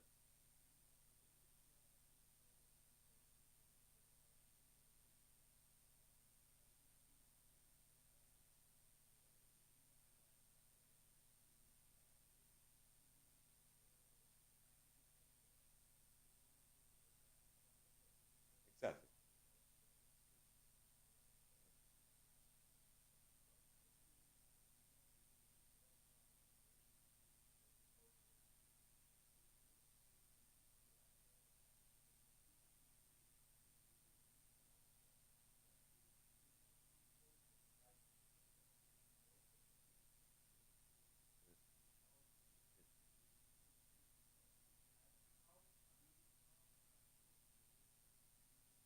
Yes, this is a very good question, and this is not so easy. So the problem is that in this way, that I use the charge and discharge because I need in order to charge and discharge system to battery, ultracapacitor, electrolyzer per cell. And so this is something that I use also for my research. I can easily apply to the students with ultracapacitor, and so this I have done the experiment. This is useful. For example, not the solid oxide fuel cell or other stuff, it's very complicated. And so the problem here is not that you cannot do it. Maybe you can also do it, and you can also do it maybe at low cost. Of course, less cost than your research. Okay, because your research you have to have, for example, mass per meter. Okay, this means that 1 mass per meter. No, I don't know if you check the laboratory here. No, not here. But if you check the laboratory in order to tell you the difference that are in this way.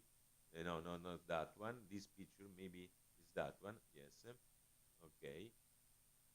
But no, not so much in that one. Maybe in the other. No, here. Not. I search some image in order to understand. Okay. So each of these, no.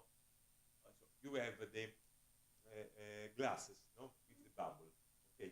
And this is a flow meter. And you saw how is the flow. You have to make comparison because what kind of gas I send, what is the density of the bubble, and so on. And after you see this is 10 euro, okay, more or less 20 euro, this flow meter, okay. This is only to check the flow that passes, okay. But this is not sufficient for remote laboratory, okay, and also for that. And also it's not so much precise. So you have to buy 1,500 each one euro a mass flow controller. Okay, so this is a little bit more difficult, a little bit in this way from an expensive point of view. But I think that this kind of system will be also less costly. Okay, when I started, this was 1,000. Now it's 1,700. So I think that the developing technology will allow to use less cost. This is one thing. So not only it's easy like electronic, as you tell you, there's some things that if you remote, there is a lot of expense. Okay, you can decrease this expense from two things. One is the increase of the development of technology that give you less cost. This kind of things. The second thing is that I use always process. So what I test is not in the industry. There is the pilot scale plant that you see 1 megawatt 500. What you will see in my lab is gram, is baht.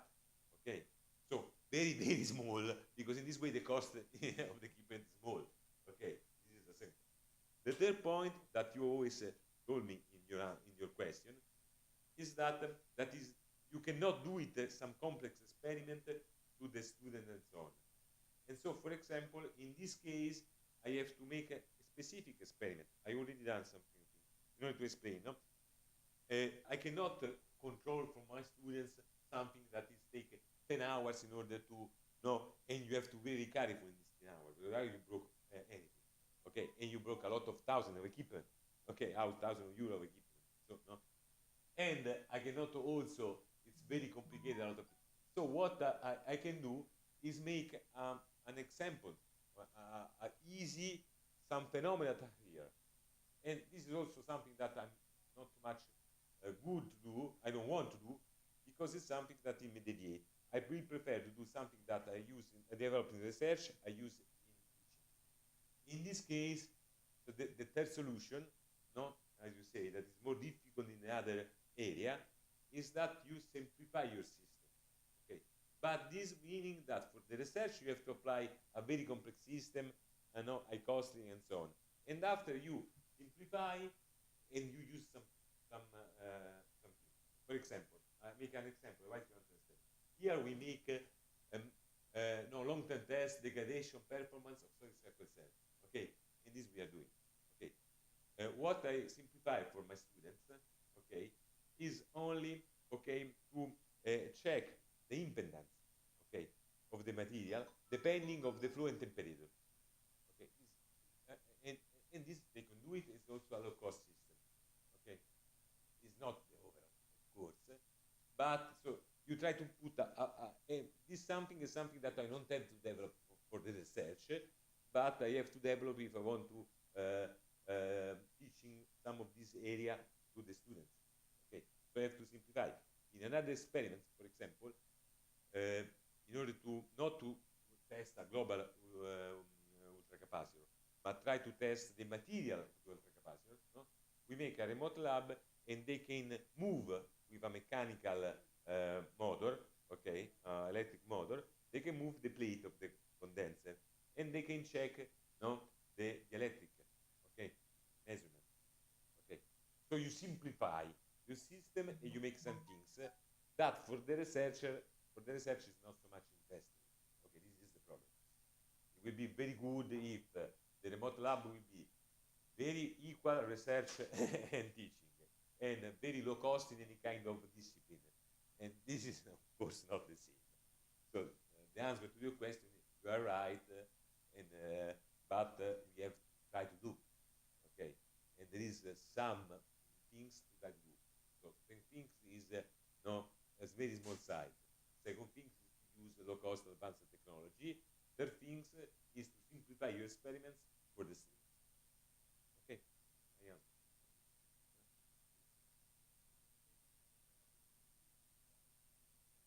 Are you?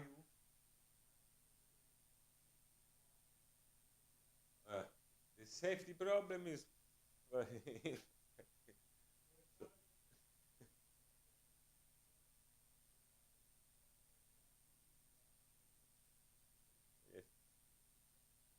No, there is a standard safety problem that are standard. Okay, for example, here we have technical gases, no? But we have also technical gases that are all hydrogen, oxygen that can explode. There is also toxic. No? H2S is very toxic for human and for other things. Okay, and we have a tank of that one. Okay, this is the law normally. So this means you have to have a sensor. The sensor is connected to a retro valve of the tank, and if it detects the leakage, it will close the tank. And you don't explode, you don't die, and so on. Okay, this is normally. The safety for standard chemical material, and so on is low. Okay, you apply your law. Okay, the law that is in the moment. Okay, and this is safety from some point of view. There is a safety from another point of view. That is the management. Okay, it's not the respect of the law, but how do you manage safely to use a remote lab? Okay, from internet, from the people that can enter inside, but also from your staff inside. Okay, and this is complicated. Okay, because I think that the answer to that is always a compromise. It's a process. No, it's like the alarm system or the firewall. Okay, so it's meaning that you use an alarm on the file system or a firewall system depending of the things that you software. Okay, so if you don't have any kind of sensible data, you don't. Okay, why you make a lot of firewall and so on? There is no meaning. Okay, from another point of view, no, each kind of system you will implement, there always will be some people that go in remote lab and will be. We have a lot of problems. Okay, some people with the high voltage, some people with thermal, okay, with high temperature, and some people toxic with some material. Okay, this happen. Okay, and we have also problem with students that try to connect. Okay, they are not allowed to connect, enter inside the lab, and so on. So this is it's complicated. It is true. So the safety, the real safety of the management of the remote lab by the staff of the lab, and the management of the internet security of your remote is something that I think is always a compromise. So you cannot be able to guarantee 100% safety of your people and 100% of neither access to your system. Okay, and this is like all. So it's a problem, and so each days now, but each weeks or months, I have to think about. It's better to implement this other stuff, other procedure in order to for the safety or not, and this is something that. So in order to tell you, last week, for example, we changed the SEM. SEM is you will see. Okay, it's a heater because if you want to send water, steam at high temperature, normally a low cost is the bubbler. Okay, this meaning that you have, for example, nitrogen, hydrogen, any kind of gas. You go in the water, and the water, the tension, the steam tension, it take out some water in the gas. This is low cost, but it's not so much precise. So we buy, and we make also together, we make in our lab, you will see, a system in order with mass flow controller, liquid and gas, okay, and electric heater resistance, in order to be sure about each kind of milligram of water that go inside, okay, and that have this steam at this temperature, okay. When we try to use H2S, other type of different things, okay, and we go in increase in the temperature and in the power of the system, okay, you will see in the lab now is this part here is black, okay, because it takes fire, okay, it took fire all. So we respect all the normative and so on, but in any case, no, when you make some things that there are problems happen, okay. So there is a burn of the hand and so on last week, okay. It was, okay, no? Yes.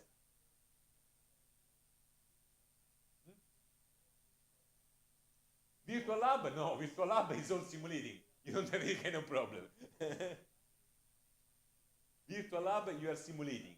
So no problem with that. Yes.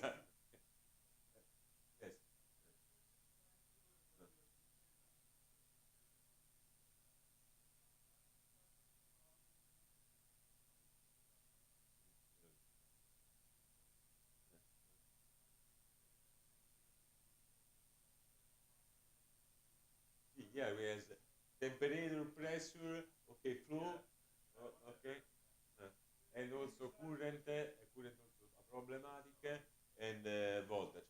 Okay.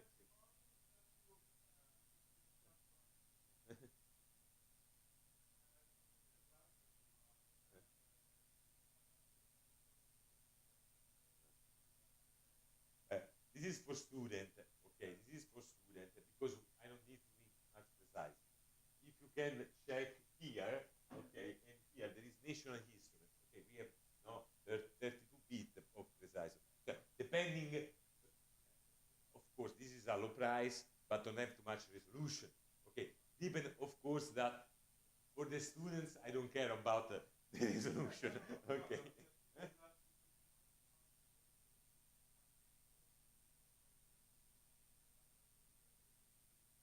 Yes, yes, this is true. This is true. We use also Labject and another with low cost, with different module in order to connect different things. You will see if you can in the lab. So I think that regarding your question, there is two questions. Okay, yes, it's true that you can buy low cost, but the low cost you can apply. You can have few instruments inside. You can control few output. Okay, and also another thing is that the resolution maybe, no, if I went to apply temperature, maybe temperature is good, okay, but you have to apply different model because you can apply thermocouple, okay, but in order to, okay, and there is a lot of problem in precision, but okay. But if, for example, we have to acquire also current, milliampere of microampere of this current, very low quantity of the current that we have to do in very fast time for our project. And for example, Arduino Raspberry was not enough. Okay, and so we have national instruments. Okay.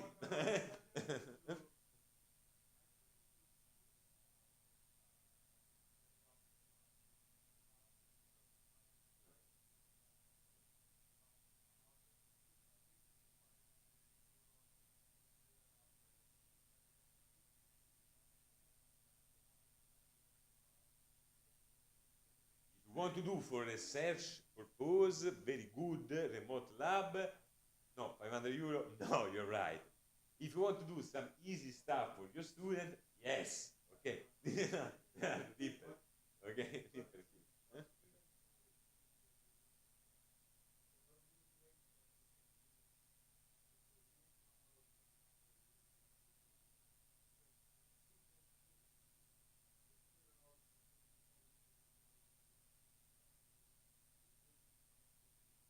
Yeah. The electronic, the professor in Spanish, Paki, was very good with very low cost, but it was electronic. Okay, so he was teaching electronic. If you are teaching, for example, as me, energy system, and you have to apply this to high cost fuel cell, for example, this is not too much so true. Okay.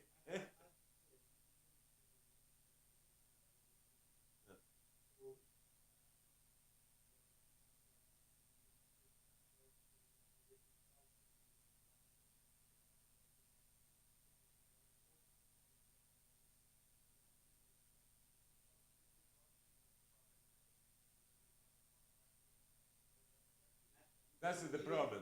Okay. No, you are fully. So we is telling that if you have two analog input, for example, no, or digital input, is meaning that we do that. Okay, we do that. So you say this is we have to acquire each minute. No, how is we acquire each second? So we can put 60 of that within one input. Okay, and we are the switching. Okay, this is true. Okay.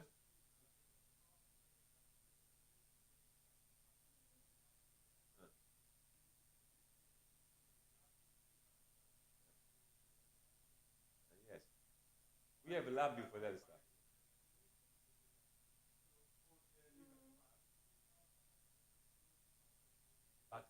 But yes, yes, it's true. It's true. No, LabVIEW is the problem is that if you want, you don't want to do that nothing. The problem of LabVIEW, LabVIEW is a software and there is national instrument that is the hardware. Okay. The problem of that is, for example, I make an example. No? I want to take a thermocouple. I want to take with good resolution and true, and I want to make things about what is the change of J thermocouple, K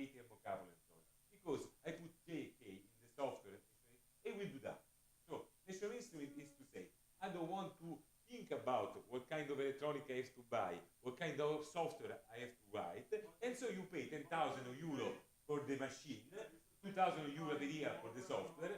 Okay, otherwise you can buy very few cost. But,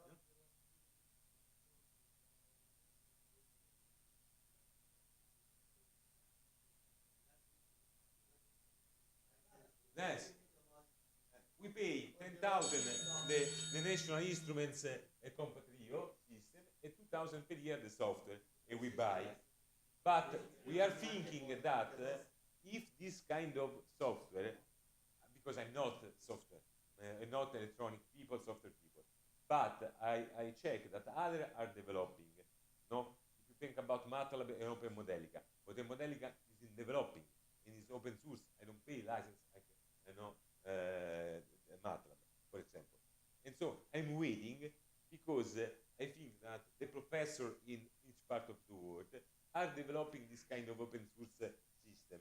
Okay, and so when, for example, now there is, for example, MATLAB directly the model for fuel cell and so on. There is not in Open Modelica, but I'm sure that in 1 or 2 years they will be. And so maybe I will be able to put open source software and open source electronics. Okay, so is giving a little bit of time. Of course, now I don't use it for my research because otherwise I have to make a lot of work in electronics and informatics. I'm not professor of electronics and informatics, so for me it's very hard work.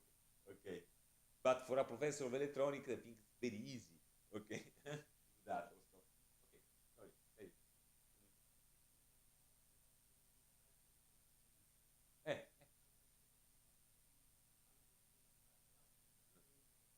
Yes. But in Iran, normally, I find a lot of program like Russian, a lot of cracked version of all, more or less. Normally, I go in Iran or Russia. And now go in Russia, so it's more difficult. But normally, if I need some cracked software, I go in Iran. No, I don't know, but there is a lot, okay?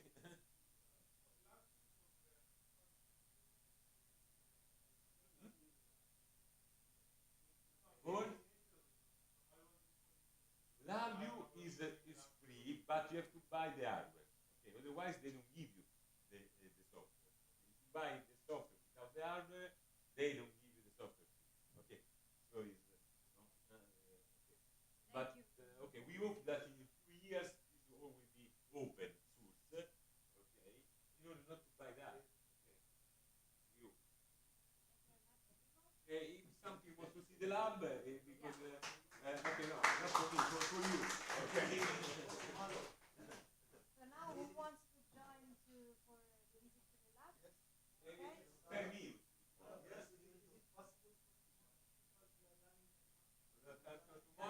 Tomorrow we have got another visit to another premise. So I'm sorry. But if there is someone who doesn't want to join, the most important thing is that tomorrow we will meet here again at 9:30. Okay, so this visit is free. Who wants to join can join. Who doesn't want can go. Just 5 minutes from here. Yeah, even less than 5 minutes.